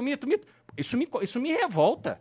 Porque o dinheiro que este vagabundo usa para bancar esta vida dele, ele é medíocre. Ele não é um cara que vai abrir champanhe francês e viajar de primeira classe. Ele não é essa dele. Mas a forma como ele organizou a vida dele foi às minhas custas e às custas de vocês. E a gente não pode aceitar isso, não. Porque ninguém que recebeu o salário que ele recebeu conseguiu fazer isso. Então não dá para aceitar esse tipo de coisa. Nós temos que ser radicalmente contra o mau uso do dinheiro público, porque esse dinheiro é nosso. E aí faz parte a responsabilidade que nós temos de cobrar esses agentes públicos. Eles estão lá porque a gente colocou. Ninguém apareceu lá, porque muita gente fala da política com distância. Ah, não, mas a política é assim. Ah, não, mas o presidente foi eleito pela gente. Independente de nós termos votado nele ou não, ele é o nosso presidente. Esse cara deve satisfação a nós. Então, o MBL me dá essa oportunidade de militar com força, de falar aqui para essas milhares de pessoas que estão nos assistindo, que vão nos assistir depois. Essa mensagem, participe, não se isole, porque você vive no Brasil. E o Brasil, essas medidas que são tomadas, te atingem diretamente. Uma vagabundagem, como foi feita ontem, do presidente anunciar um auxílio que ele não podia pagar dentro da lei, porque teto de gastos não é uma teoria, é uma lei. É um conceito, né? Não, lógico. Exatamente, é uma lei. O presidente tem que cumprir a lei. Como é que ele não vai cumprir a lei? Como é que o Paulo Guedes, ministro da Economia, ele se dispõe a não cumprir a lei, defende o não cumprimento da lei? Como é que Arthur Lira defende uma tese dessa, como fez hoje? Isso não existe. A lei, nós temos que cumprir a lei. Porra, por que esses caras não vão cumprir a lei? Então não existe isso. A gente tem que ir pra cima, a gente tem que cobrar. E a gente tem que usar todos os instrumentos que a gente tem pra fazer isso. E o instrumento começa com o teu e-mail. Porra, pega o e-mail desse cara. Vamos cobrar. Vamos encher a caixa postal dele. Vamos registrar isso nas redes sociais. Vamos marcar, fazer um tweet. E marca lá o Arthur Lira. Fala, malandrão, tu não vai cumprir a lei? Você já é investigado. Agora você quer usar o teu cargo pra não cumprir a lei? Porra, não dá pra aceitar uma coisa dessa. Então, enfim, resumindo. O MBL me dá a oportunidade de combater isso, de lutar contra isso. E é isso que eu estou fazendo aqui. Maravilhoso. Olha, eu vou pedir um negócio, palminhas no chat aqui. Você acha que o liberal é gado? Esse é o jingle do Liberaldo. Liberaldo não é gado, não. O Paulo Guedes estatiza tudo. O Liberaldo é privatização. Boa. Música criada pelo Bucéfalo, o grande Vamos Bucéfalo. lá. Vamos pros pimba. Ó, vamos falar um negócio. Calma. Você me fez pesquisar aqui os votos do gado. Eu pesquisei, tá aqui na tela. Agora você quer ir pro Pimba? Tá, então por favor, que eu quero notícias ruins pro gado. O governo liberou o voto, ok? PSL e maioria votou sim. Bibo Nunes votou sim. Votou sim o quê? Pela PEC? Pelo substitutivo da PEC, que é o que tava em votação, né? Enfim, o Kim votou contra, por exemplo. Tá, então eu entendi. Então assim, Bibo Nunes votou a favor da corrupção, é isso? Isso, Tá, isso. vamos entender. Bibo Nunes votou... Bibo! Anota aí, pessoal. Bibo Nunes, pra vocês cobrarem. Deputado Bibo Nunes. Rio Grande do Sul. Vamos lá. Ale Silva votou sim. Ah, aqui fica fazendo A dancinha. as dancinhas. dancinhas, Aquela, exatamente. aquela retardada mental, né? Assim, ele já. Assim, esse é o lance. Ela dança pros idiotas. E aí depois ela. PEC 5, toma aí. Quem mais que eu vim aqui agora? Zamboffman, como foi a Zamboffman? Deixa eu ver. Pera lá, já chego nela. Vitor Hugo votou sim. Marcelo Álvaro votou sim. Carlos Jordi votou sim. Grande Carlos Jordi. Não esperava nada diferente. Vamos lá, cadê? Nereu Crispim votou sim. Márcio Labre votou sim. Do Terça Livre, né? O famoso Sim. Márcio Lebre da Terça Livre. Carla Zambelli votou, adivinha? Puta, ela votou não. Você errou! Ela votou sim. Ela votou sim! Eu tentei- Eduardo Bolsonaro votou como? Puta, ele votou não. Você errou de novo! O Dudu votou sim. Então o governo não liberou nada, foi pauta do governo Bolsonaro votar sim nessa porra. Não, agora você vê que isso é um migué, né? Ele fala que libera, mas ninguém vota diferente. O Edu, ele voltou lá da Arábia, lá vestido de sheik. Como é que foi que ele Então, é voltou? o shake da corrupção, é o sultão da roubalheira, Dudu Bolsonaro. Como é que você acha que o Bozella votou? O herói Bozella? O Bozella votou não? Votou não. Ah. Vamos ver uma coisa aqui. Deixa eu ver se eu consigo fazer isso aqui. Primeira vez que eu faço isso, tô com medo. Hã? Ó, botei na tela aí, ó. Não vai dar pra ler pra galera. A gente consegue ler aqui, ó. Nossa. Não dá pra ler, né? Você sabe por que o Daniel Silveira não votou? Ah, Deletar não tem aplicativo. Pois é. Ele voltou, quero uma marmita de frango hoje. Sheridan votou como? Boa pergunta, hein? Aí, o nosso operador não tá... pera lá, gente, calma lá. Vocês falaram que não ia ter como ler. Ah, A risocracia resolve, gente. vai lá, risocracia. A risocracia aqui, ó, é Sheridan. arrogante. Tá aqui, ó. Foda-se você, Renan. Pô, Cadê Sheridan? O Vamos pra Besoto, o Besoto Sheridan. tá participando do News? Sheridan votou não. Sheridan votou não, olha só. Olha só. O que mais? Frota votou não. Bruna Furlan votou sim. A Bruna Furlan é do PSDB de São Paulo, tá? Ela se vende como nova política, Bruna Furlan. O que mais, Renan? Bora, vai lá. Vamos lá, vamos descendo aí, eu vou reconhecendo os nomes. Biaquices votou sim! Grande Biaquices! Heroína! Vitor Hugo votou sim, já falei. Que mais? Marcelo Álvaro do Laranjal votou sim. É. Nelson Barbudo, né, que enfrentava a Bivar corrupção. não votou. Bivar não votou, hein? É. Hélio Negão votou sim. Nem sabe o que votou, nem sabe o que tá fazendo lá. Ele perguntou, quando é que eu volto pro churrasco? É. Vamos lá. Olha só, o Nereu Crispim votou sim. Nereu Crispim é A anti-Bolsonaro. Carla Detone votou não. A Carol Detone votou não? Ali, ó. Em cima Olha esquerda. só. Carol, General Peternelli votou sim. O príncipe não votou. Isso diz muito sobre quem é o príncipe, né? O príncipe é um dos maiores bostas que eu conheço, porque, assim, ele é bolsonarista medroso. É. Ele é o tipo de cara que, ele é Bolsonaro, mas ele se esconde. Agora vejam os votos do PT. Não, você vê que nem ele acredita que o governo efetivamente Exato, liberou. Entendeu? exato. Ele prefere se omitir. É. Vejam os votos do PT agora, hein? Tudo sim. Clássico. PT. Por isso que é da vingança. Cadê agora a Hoffman original? Tá aqui, ó. Votou sim. Então o PT votou igual o bolsonarismo, hein, pessoal? Isso é um clássico. Mais uma parceria bem sucedida. Não, mal sucedida. O Aécio votou como? Ô, pera, deixa eu voltar lá. Cadê? Aécio. Aécio. Votou sim. Votou sim. é. Esse nunca faltou ao Brasil. Não, mas tá muito Aliás, claro. O PSDB, praticamente, onde eu vejo PSDB, a maior parte é sim. É porque tá pro partido aqui, tá na sequência. Ó, PSDB, maioria no sim. É isso? Mais algum partido queira ver aí? Mas é isso. O nome... Ô, Celso Russomano, que o Bolsonaro apoiou pra... Votou sim. Pelo amor de Deus, né? Celso foi sim. Que mais? Vamos lá, vamos... Não, já foi, né? já foi o Votou Hélio. já votou sim. Não é esse Hélio, é esse Hélio. Votou sim aqui, ó. E o Kim? Como que o Kim voltou? Cara, como é que você acha que votou? Luiz Lima votou não. Não sei. Quem votou não, como sempre, Votou filhão. não, mas Quem isso é traidor da pátria, porra. O Kim traiu Agora a eu gente. gosto muito, assim, os colegas de partido do Kim, mano, cravaram sim, hein? Tirando um ou outro. O que mais? Tiririca? Pô, eu fiquei com medo de perguntar, mas meu primo votou não. Tiririca votou Aqui, sim. ó. Tiririca e Tulira aqui, ó. Opa, deixa eu clicar. Tiririca votou sim. E o nosso Janones? Já não votou Auxílio. não. Votou não, Janones. Bom, vamos pro Pimba então? Vamos pro Pimba. Eu vou pedir um negócio, pessoal. Peça, ó. Olha só, a gente falou da importância da academia e tá aqui um dos primeiros frutos. Esse menino aqui, eu vou falar aqui, ó. Esse cara aqui vai ser deputado, logo mais. E esse garoto aqui vai ser vereador. Tá? Pode anotar. Esse moleque tem um talento absurdo, ele tem um futuro gigantesco.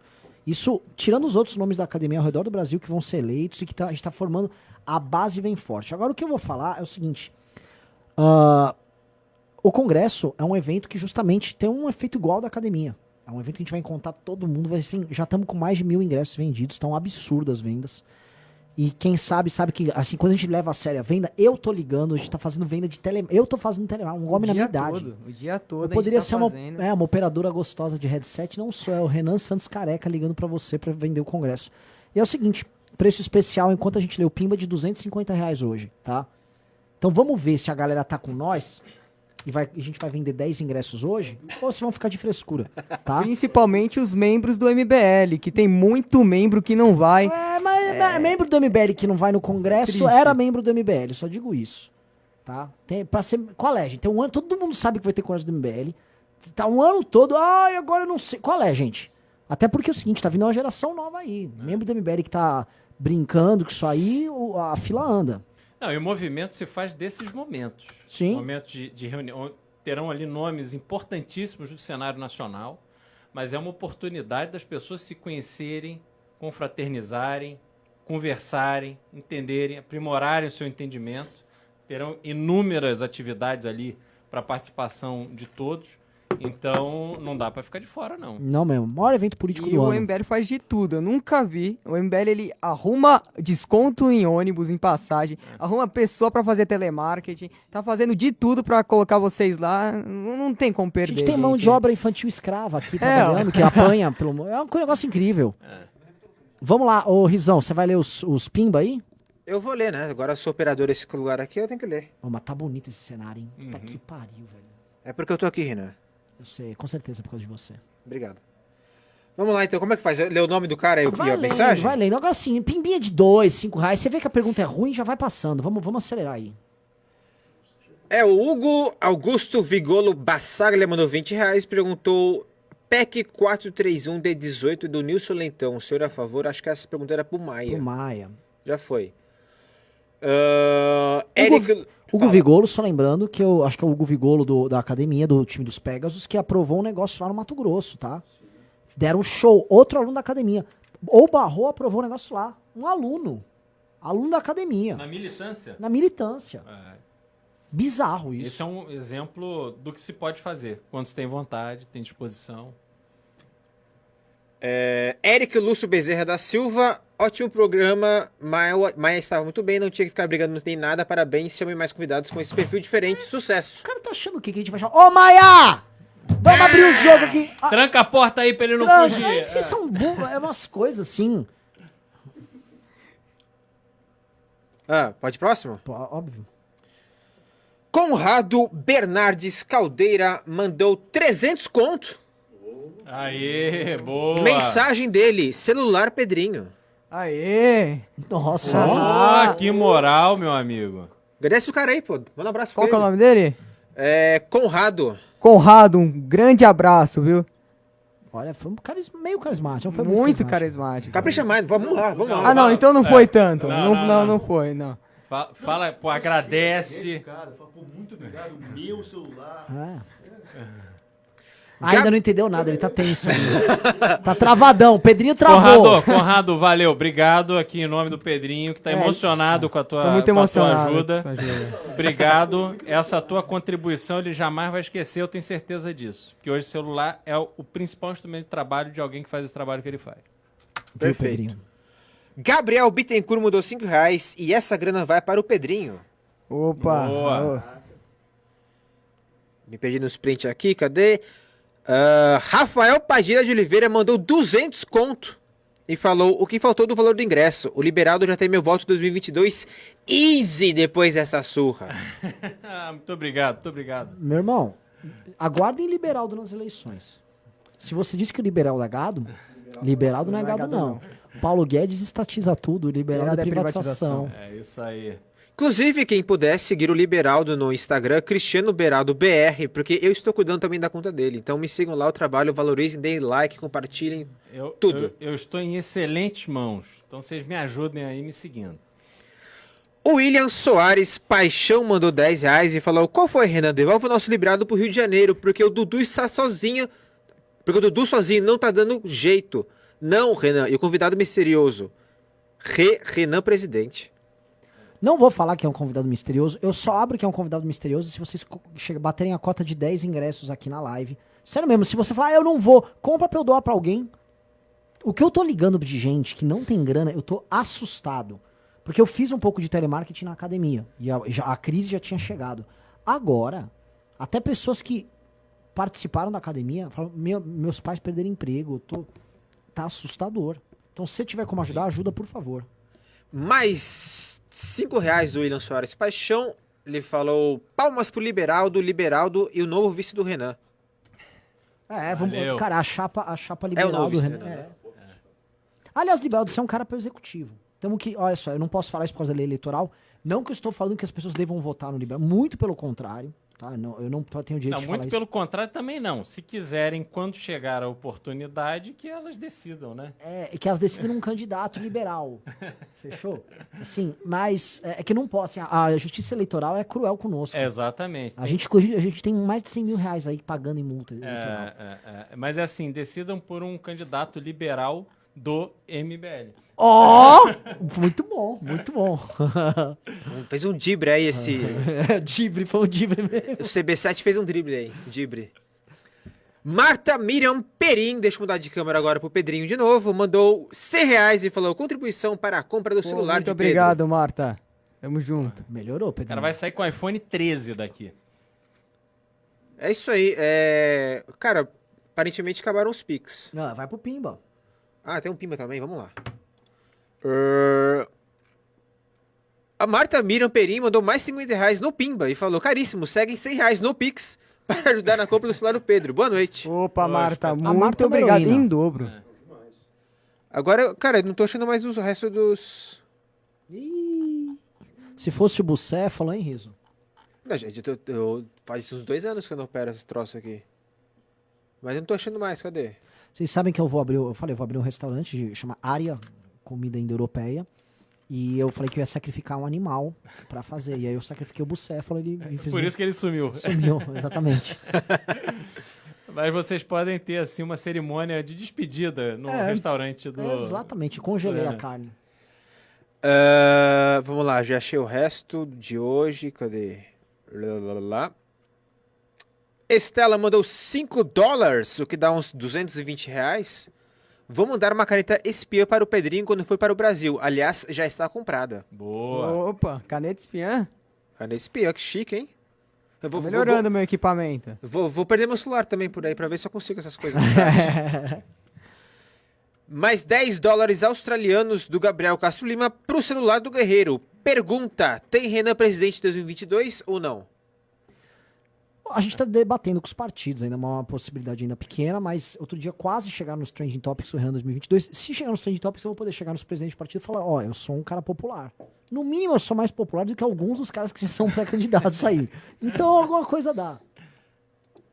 Mais R$20 do Draxis para fazer o melhor pimba da noite. Hashtag risocracia. Desculpe, Riso, por quase ter derrubado você do caminhão no dia 12. Beijinhos. Um grande abraço, Draxis. Foi uma honra ter conhecido o senhor. Leandro O mandou R$54,90 e falou: obrigado por tudo, Maia, o presidente da Câmara mais reformista da história. Olha, só. eu não sei se foi ele ou se foi no governo Fernando Henrique. O Temer foi presidente do Fernando Henrique, não foi? Um período, teve o Temer, teve o próprio Aécio, acho que foi Foi. do Fernando Henrique. É. Ali teve muita reforma. Então não dá pra cravar. E outra coisa também é o seguinte, tudo tem seu momento histórico, né? A gente tem essa tendência a colocar todo mundo no mesmo contexto, e isso não acontece, né? Você pegar um governo Fernando Henrique vindo ali de Sarney naquela presidência onde o Tancredo foi eleito e morreu. E aí o Sarney começa, assim, até ele se organizar e ter uma certa autonomia, né, do contexto ali, demorou. Depois entra o Collor como o grande salvador da pátria, o caçador de marajás, etc., é caçado, né, sofre o impeachment.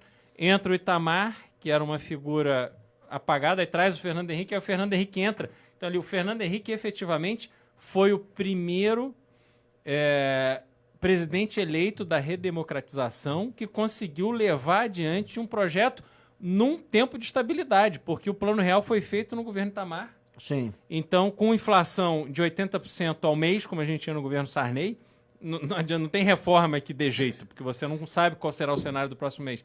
Então, ali o Fernando Henrique realmente pegou um momento onde as reformas eram urgentes, todo mundo queria aquilo. Porque o momento era de euforia. Depois, tudo muda, né? Só por curiosidade, os presidentes da Câmara do FHC foram Luiz Eduardo Magalhães, de 95 e 97, Morreu inesperadamente, muito jovem.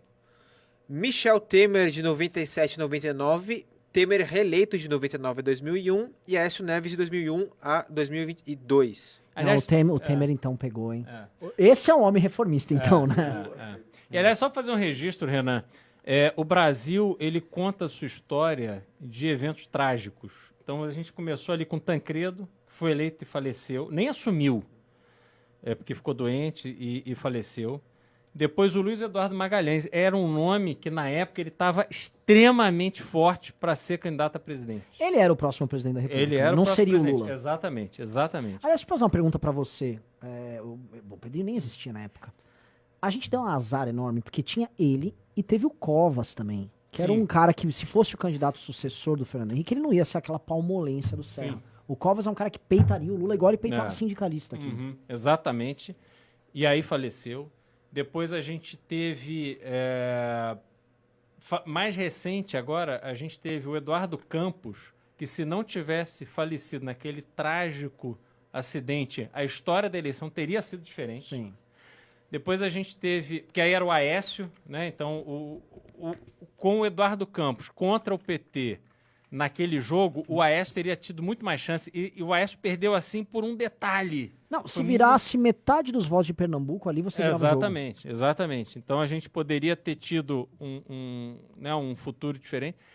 E aí depois o Aécio cai, enfim, se revela ali naquela gravação com o Joesley.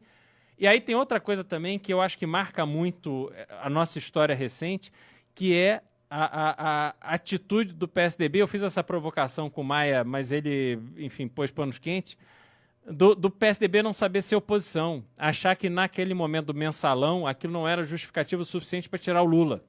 Porque se ali o PSDB tivesse sido o que o PT foi para o governo Fernando Henrique, o Lula teria sido sacado da presidência e a história seria completamente diferente, até porque naquele momento a gente tinha o Zé de Alencar vice, um industrial, um cara da iniciativa privada, com a vida organizada, não tinha nenhuma razão para fazer nenhum tipo de mal feito.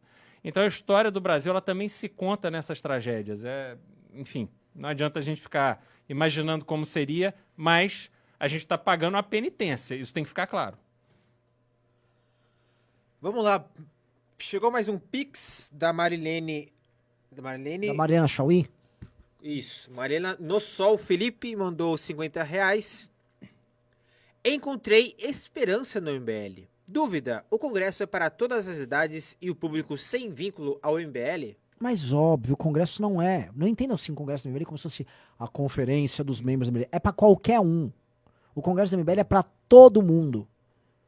É para todo mundo, porque é um evento de política aberto, você vai poder debater política com gente lá, vai ter treinamento político, vai ter aula lá dentro, você vai poder tomar uma cerveja lá dentro, você vai poder debater, você vai ter assistir debate presidencial. E mais, os convidados, historicamente no Congresso do MBL, como eles ficam à vontade, o cara desce do palco, às vezes tem um Michel Temer, desce do palco, vai conversar com um moleque, às vezes vai encontrar o Pedrinho lá e vai conversar com o Temer. Isso aconteceu, o Gilmar Mendes trocando ideia com galera no meio do Congresso do MBL. Não vai ser aquele evento pra você ir de paletó, não, vai ser uma estação de... Não é 3 maçonaria. antigos. MBL não é maçonaria. MBL é um movimento. Só que me choca, Beraldo, assim, que a galera que tá aqui, muita gente, eu não vou ter como ir. Vá, eu vou pedir um negócio, tem gente aqui que não vai ficar se expondo. Eu não tô com grana, eu não tenho como isso, eu sou de outro estado. A gente conseguiu com a Buzer, e a gente tem que agradecer a Buzer por isso. A gente fez um convênio com eles estão dando 75% de desconto no transporte por ônibus pra São Paulo. Então, se eu sou do Rio, puta, você vai pagar, sei lá, R$20 na passagem de ônibus pra vir pra cá. Não então, é justificativo. Não tem justificativo. Se você quiser vir, manda mensagem pra mim no Instagram, Renan Santos MBL, que eu resolvo pra você. Eu vou botar você pra dentro. Anderley Pastrello mandou R$20 e falou: volta Temer, volta Maia, nunca vos critiquei. Boa!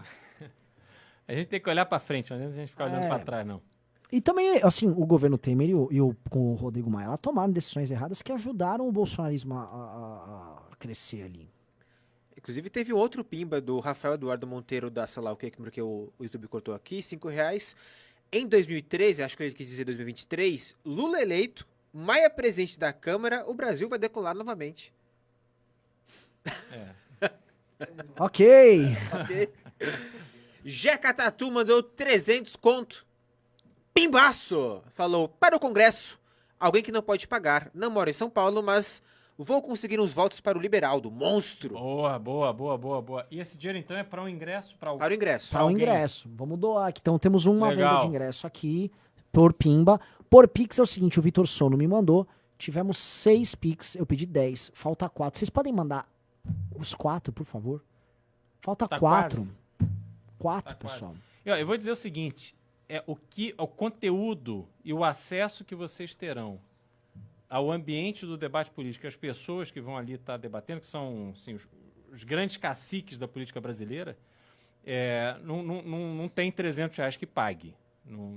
Enfim, é realmente uma oportunidade, uma experiência marcante na vida política de qualquer pessoa. Não perca essa oportunidade.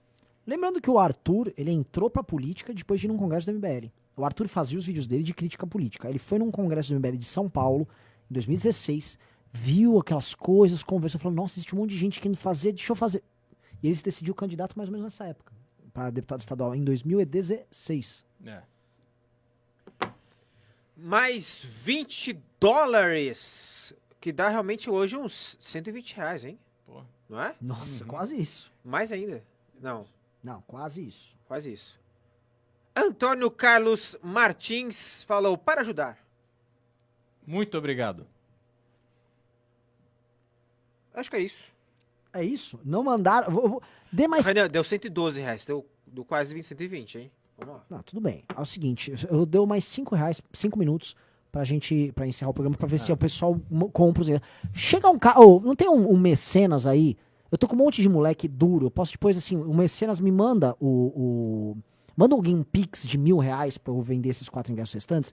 E aí me manda o telefone, ou me manda uma mensagem no Instagram. E eu vou te mostrar os 4 garotos, 3 garotos e uma garota que não tem grana nenhuma, quebrados, que estão precisando ir pro Congresso. Se você tem uma graninha a mais, às vezes você tá fora do Brasil, manda aí que não tá doendo no teu bolso, né? Pro cara $1.000, hoje é $200, menos de $200. Exato. Né? Manda aí que assim vai fazer diferença, vai mudar, mano, a cabeça de uma galera. Uhum. Né? Então, assim, nesses segundos finais, estão pedindo pra eu revelar o palestrante surpresa. Eu não vou revelar. Eu vou falar o seguinte: o palestrante surpresa vai ser entrevistado por um apresentador de talk show, que tem um programa que passa à noite. Tá? Esse cara que é o apresentador de talk show, que eu também não tô revelando quem é, ele vai falar com esse entrevistado, que é uma figura importante, polêmica, e eu acho que a galera que nos acompanha gosta dele. Imagina, então, é um negócio único, e você vai estar ao vivo vendo, porque assim, pra mim, só esse apresentador de talk show, que eu não sei quem é o Jô Soares? Não sei. Silvio Santos, será? Não sei. Bial, pode ser o Bial, não sei. Mion, Nossa, Mion, é verdade. Luciano Huck. Esse Não, cara... Só de ver um talk show ao vivo já é legal, né? Já é uma experiência única. Então assim, só de ter esse cara já é incrível. Esse cara entrevistando o Surpresa é duplamente incrível. Num formato de talk show ao vivo, pelo amor de Deus, cara. Aí nego reclamando. Juliano Lerrer mandou R$10 e falou, pessoal, o que vocês acham dessa questão do desabastecimento de combustíveis para novembro? Procede? Olha, tem que ver Beraldo é especialista.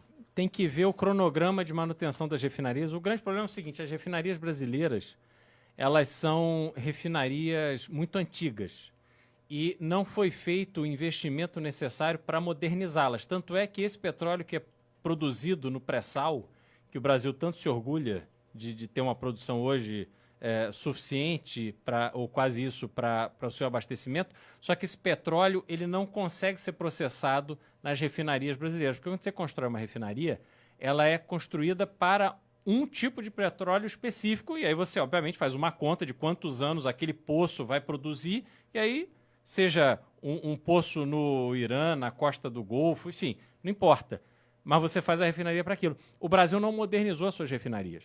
E a gente está passando por um processo, isso é pauta para um outro programa só para isso, aonde a Petrobras ela foi concebida com um poder monopolista. Então, não há concorrência entre as refinarias da Petrobras.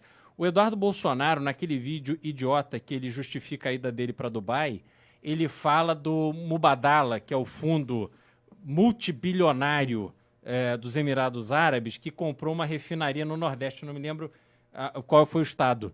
O grande fato é o seguinte, quando a Petrobras vende uma refinaria, como não há concorrência para aquela refinaria, você simplesmente está transferindo o monopólio que é da Petrobras, que sofre algum tipo de influência do governo, para um monopólio privado. Então o Mubadala é dono da produção de combustível que atende um determinado mercado que só ela atende.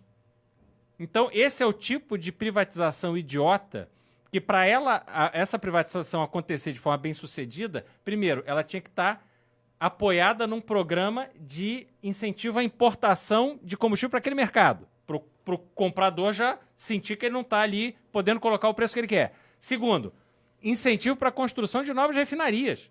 Porque você vai ao Texas, tem lá 200 refinarias e duto para todo lugar dos Estados Unidos. Então ali você tem concorrência. Porque eu negocio com A, com B, com C, com D, com E, com F, que fazem o produto que eu quero comprar. Agora, não dá para você simplesmente entregar uma refinaria da Petrobras na mão do privado, porque esse privado vai fazer a política de preço que ele quiser. E você acha que vai adiantar o Bolsonaro ligar para o dono da Shell e falar, meu amigo, baixa o preço? Ele vai mandar o Bolsonaro passear, pô.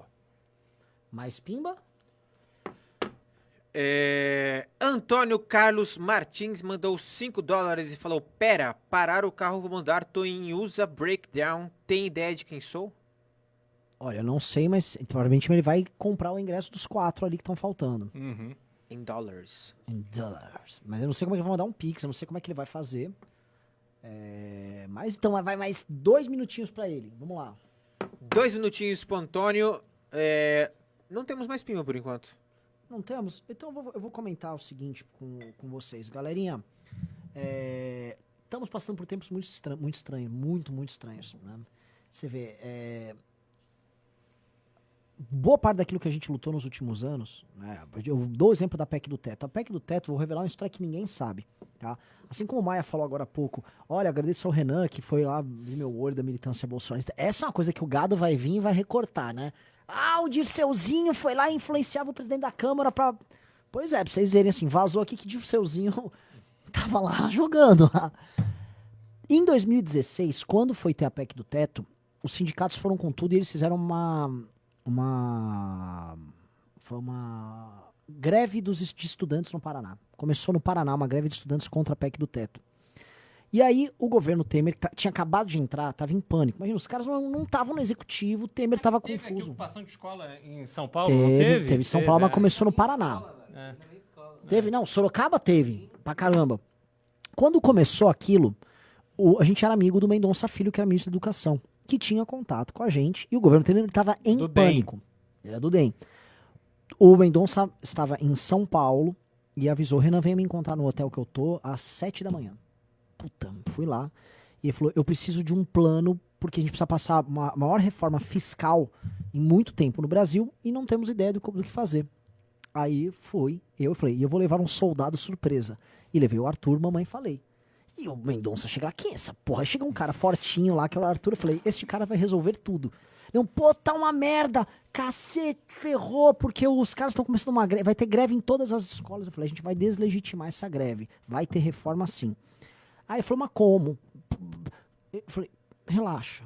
Ele falou, não, mas vocês precisam de alguma ajuda? Eu falei, nada. Nosso jogo, a gente não precisa de ajuda de ninguém. E ele também não tava querendo oferecer nada, porque antes que alguém pense em alguma coisa. Ele queria saber, o que vocês vão fazer? Eu falei, deixa quieto. Peguei, no mesmo dia, era 7 da manhã, fui com o Arthur no escritório do MBL, peguei umas roupas minhas, o Arthur tinha uma saveira e falamos, vamos pro Paraná agora, a gente decide o que vai fazer no meio do caminho. Fomos de carro de São Paulo até o Paraná. Não foi de carro, foi de Saveiro. Saveiro. Com o Arthur, você conhece o Arthur Nem na estrada. reclina o banco. E você sabe como o Arthur dirige, né? Uhum. O Arthur é um perigo, assim, é o risco de vida... o tempo todo. Não fala uma coisa dessa, não. O Arthur é um motorista seguro. Que respeita as regras de trânsito. É um cara que ele tem uma confiança na direção dele, justificada, e que o passageiro, se está desatento, pode ficar um pouco inseguro. Mas ele é um puta do motorista. Rapidão. Chegou $5 do Antônio Carlos aqui. Passa o Pix pra mim, rapidão. O Pix é o suporte@mbl.org.br. É isso aí, pode continuar. Suporte@mbl.org, essa é a chave nossa. Arthur chega no Pará de Flavão, eu já sei o que a gente vai fazer. O Arthur vai fazer um Mamãe Falei nesses invasores de escola, que a gente tem certeza que esses moleques estudantes não tem a menor ideia do que estão falando. PEC do teto. Pegamos a PEC, lemos no caminho. Chegamos lá, o Arthur já entra na principal escola do Paraná. A tese nossa era o seguinte: onde tá a principal? Quem são os bonzão deles? Ah, tava no. Eu não lembro a escola, era uma escola estadual. Principal. Vamos lá. Que lá, então, os sindicalistas estão lá, vamos pegar os caras lá. Mas o Arthur entra lá. E aí fez os melhores Mamãe Falei da história dele. Ele acaba com os caras lá. Ninguém sabia o que tava fazendo lá. Aí os caras começam a trazer os professores também não sabiam que era PEC do teto. Aí eles trazem o chefe do sindicato, trazem o advogado, o cara também não sabia. Aí eles não sabiam o que fazer, eles juntam os estudantes e mandam dar uma surra em mim e no Arthur. E tome-lhe porrada lá nós dois. E aí, não o suficiente, eles botam uma menina pra falar que o Arthur estuprou ela no meio da invasão. É um dos vídeos, aliás, que tem mais view no canal do Arthur, Exato. né? Dali, se a gente for lembrar, quem acompanha o Arthur sabe, a gente fez uma turnê com um monte de gente que aí começou a juntar com os pais pra tirar os alunos das escolas e acabar com as invasões. E o que era? A grande resposta da esquerda, PEC no teto, virou um baile que a gente foi dando, e foi ali que o Arthur explodiu, que o Arthur começou a ser muito conhecido nessas invasões, que era o dia inteiro fazendo isso. Viramos o jogo, a opinião pública virou a favor da PEC do teto, ganhou com 62% de aprovação popular, não tô falando nos deputados, aprovação popular, porque só se falava dos estudantes petistas que não sabiam o que estavam falando. Então, assim, foi um negócio incrível, um período, assim, maravilhoso da minha vida, da vida do Arthur, assim, a aventura mesmo, um negócio rock and roll. A história é maravilhosa. E aí, pra vir um bosta como o Paulo Guedes, um bosta que se diz liberal, tá aqui o vídeo, na verdade é o Arthur novinho. E aí vem um bosta como o Paulo Guedes destruir isso. Vai tomar um cu, Paulo Guedes. Você é um bosta. Dá um soco nessa figura ridícula aí. Você é um bosta, cara. Vim quebrar essa... Você é um... Sabe? É um troço que a gente lutou demais pra acontecer, pra ver um merda desse acabar. Por isso a gente não pode deixar. Não, não pode, não pode. E essa questão da militância do contra, eu ontem cheguei no aeroporto de Congonhas, tinha uma manifestação dentro do aeroporto, com faixas e muita gente e tal, contra acho que era a PEC 32, que é a reforma administrativa. E aí eu olhei aquilo, falei, porra, o que é isso? E fui perguntar para as pessoas, ninguém sabia, ninguém que estava ali com faixa, com tal, camiseta e tal, ninguém sabia do que se tratava. Nada. Eles não têm, são contratados e vão para qualquer coisa. Ali na reforma da Previdência, né, a gente chegou, eles não sabiam nada, né, a gente nem deu tempo de fazer pergunta, o pessoal já foi avançando, já foi batendo. Porque é a resposta que eles têm, assim, eles não É querem ser única. constrangidos, dependendo... É porque ali no Atenção. aeroporto tinha muita mulher, então, assim, são mais dóceis, digamos assim, de você conversar e tal. Mas você pega um cara que não quer se sentir constrangido nessa situação, o cara parte pra cima. Vou comentar um negócio. O Rubinho me ligou antes de começar o programa. Pera. Acabou de entrar um Pix de R$1.000. Do Antônio. O Antônio comprou os 4 ingressos aqui. Muito obrigado, Antônio. Parabéns, Antônio, pela iniciativa. Pô, Maravilhoso. Maravilhoso, Antônio. Você não Foda. sabe o resultado que isso terá na vida de 3 pessoas que vão ter oportunidade de participar disso. Muito obrigado. Vamos bater a gente sempre bate o sininho quando faz a venda. Ó. 1, 2, 3, 4. Muito bom mesmo. E só adicionando, isso você falou dos sindicalistas, né? A Band foi hoje entrevistar o Rubinho, que foi o presidente da Comissão da Reforma da Previdência na Câmara. E aí chegaram pro Rubinho, mas qual era a contraproposta dos sindicalistas? Rubinho, então, não tinha contraproposta. Não, como assim? Eles não tinham nada? Não, eles só foram xingar. E eles tentaram, não. Rubinho, o que eles estavam... Não tem, os caras nem sabiam, assim, propor algo contrário, uma alternativa. Não tinha nada. Era tipo, cala a boca, fascista! Não, eu vi uma manifestação de uma das vereadoras, acho que do PSOL, ela dizendo que a solução para a Previdência da cidade de São Paulo era a prefeitura contratar mais pessoas, que com isso ela aumentaria a base de arrecadação. Eu vi. Escuta, o orçamento não dá para pagar a Previdência. Você quer que aumente a base de funcionários, cara? Porra, que loucura é essa? Antônio Carlos Martins mandou mais $5 e falou, mandei 1.000, eu sou da Califórnia, San Francisco. Pô, Não, que cara maravilha. de San Francisco. Palmas aqui. Bate palma aí também, Dudesco. Bate aí, Mago. Boa. Galera, acho que Tamo aí. encerramos o programa. Missão cumprida. Pedrinho, faça seu encerramento. Agradeço que, assim, no mínimo meio celular você já ganhou hoje. Pessoal, valeu aí pelos piques ao celular. Eu vou continuar fazendo esse conteúdo, vou continuar escancarando, como eu disse no começo. Então, ó, eu vou divulgar aqui minhas redes sociais, vou divulgar a rede social aqui do Mago, que tá aqui, do Tudesco também. A minha é Pedro Lima MBL, tem a Tudesco MBL, que criaram o Shed da MBL, porque ele é um Shed meme liberal. vivo. É. E nós temos a do Mago Liberal também, pra vocês seguirem, que a gente vai continuar fazendo esse trabalho aí. Pessoal, obrigado. Sempre uma oportunidade maravilhosa estar aqui com vocês. Obrigado por tudo, obrigado pelo apoio.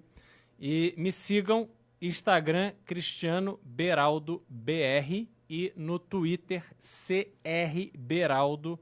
Me sigam lá. Aliás, o Liberaldo já chegou a 4 mil seguidores? Deixa eu conferir aqui, vamos lá. Cadê, vamos lá. Quase, 3,945. Nossa. Esse pessoal, me ajuda Pessoal, aí. façam o Liberaldo bater 4 mil aí. Me ajuda aí, porque eu tô aqui na rabeira do MBL. Não dá pra passar essa vergonha por mais muito tempo, não. Cheguem no último vídeo dele e falam, cheguei pelo News. E Boa. curtam lá e seguem essas coisas todas. Maravilhoso, galera. Muito obrigado. Querem saber o que é um convidado secreto? Convidado secreto, convidado secreto. Segura ainda. Segura. É homem. Vou dar 3 pistas. É homem, tá? É branco. Brasileiro. Qual que é aquele jogo da carinha mesmo que tá no tabuleiro? E é... O quê? Cara a cara, né? Tem crescido em evidência. Tem crescido em evidência. Se pronunciou publicamente sobre alguns temas importantes nos últimos dias. Uhum. Que mais? Não, tá bom, né? Tá bom. Tá bom. Tem um post lá no MBL que o Riso fez, com um cara meio orelhudo aí. Vão lá e tentem descobrir. Tentem descobrir. Se você... É. Galera, muito obrigado. Valeu demais. E fomos! Valeu!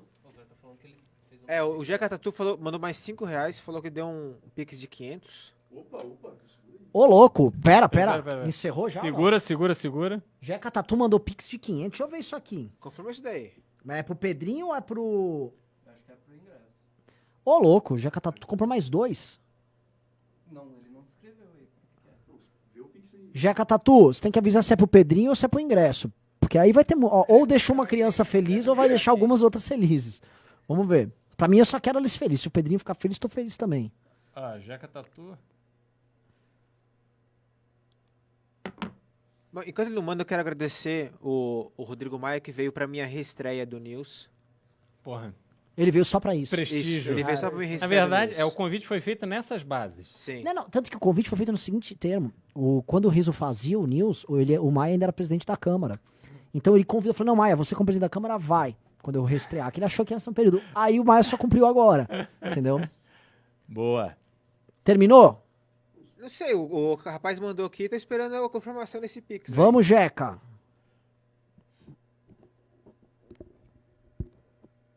Ó, vou falar os nomes que estão chutando lá. É Homem Branco, o que mais? Não vou falar mais nada. Não. É o Boulos? É o Guilherme Boulos. Não é o Guilherme Boulos. É o Lula? É o Dória? O Dória, assim, eu não digo que o Dória é o convidado surpresa, mas ele pode ser um convidado surpresa também. Será? Será que o Ciro também é um convidado surpresa? É o Constantino? Você viu que ele veio pro Brasil já, Um pouco hein? mais alto. Um pouquinho mais alto. Falaram que o Eduardo Leite... O Eduardo Leite já está confirmado Ele no vai. painel de presidenciáveis lá, do debate. Vamos ver. Renan, O Jeca sumiu. o Jeca... A gente delibera depois isso aí do Jeca, então. Fica pro News, da Meta News? Isso, amanhã, acho que, não sei, aliás, só avisando o pessoal que tá aqui, que restou, vai ter uma mudança gigante no canal do MBL, tá? A partir de amanhã, nós vamos só, nesse canal que você tá aqui, só vai ter vídeo normal, né? Análise renal e teste do sofá e talvez um outro programa diferente, só vídeo gravado. E live vai ir pro outro canal, que é qual canal? Fábrica MBL, ou seja, o Fábrica MBL vai ser o canal das lives, tá? Nem sei se a gente vai renomear ele, se ele vai mudar de nome. Vai mudar de nome. E aí a gente vai hostar as lives lá. Por quê? Porque não dá. A gente sempre perde audiência com os vídeos tendo as lives. A live estraga o algoritmo pro vídeo. Então vai ter um canal só pra live e outro só pra vídeo. A gente vai ter 2 canais, tá? E vocês vão pra lá pra gente participar das lives e vai dar tudo certo. E aliás, vamos ter programas diferentes. Vai ter um programa meu com o Liberaldo aí. Tem nome já, Totô? Totô? Vai ter live. Como é que é o nome do programa lá com o Liberaldo à tarde? Liberalco. Vai chamar Liberalco, tá? Que vai ser tipo um game tratando de tema político envolvendo álcool. Eu e o Liberaldo no meio da tarde. Muito nutritivo. Muito. Muito bom. Pra quem almoçou bem. É. Vamos lá! Ficar gordo de novo. Matheus Valadão Lopes mandou R$5 e falou: Renan, é a Juliette? Ela se pronunciou contra a PEC 5? Olha, Matheus Valadão, antes de tudo, Matheus, o que o senhor tá fazendo no Partido Novo ainda, né, Matheus Valadão? Saia do Partido Novo e venha pro único projeto possível do movimento liberal brasileiro. Para de ficar carregando de caixão, velho. Serião. Serião. O último que vai sair ali vai, né, apaga a luz. Não seja você, Matheus. Você é muito bom. Você é muito bom. Você é um dos melhores caras que tem aí. Não perca seu tempo cometendo erros. É isso? É isso. Boa. Valeu, fomos. Valeu. Muito obrigado pela audiência. Não esqueçam de deixar seu like, se inscrever no canal e ativar o sininho. Siga também o Fábrica MBL, que será nosso canal principal a partir de agora. E é isso aí. Forte abraço. Tenha uma boa noite. Alguém me cutucou? Só uma coisa aqui, quem quiser aí doar pro Renan, Pedrinho, é só a mandar o Letícia Pix Arsênio se e filiou ao escrever aqui pro PSD. Pedrinho. A gente ainda recebe doação pro celular dele, valeu? Falou, turminha! Ave Risocracia! Hoje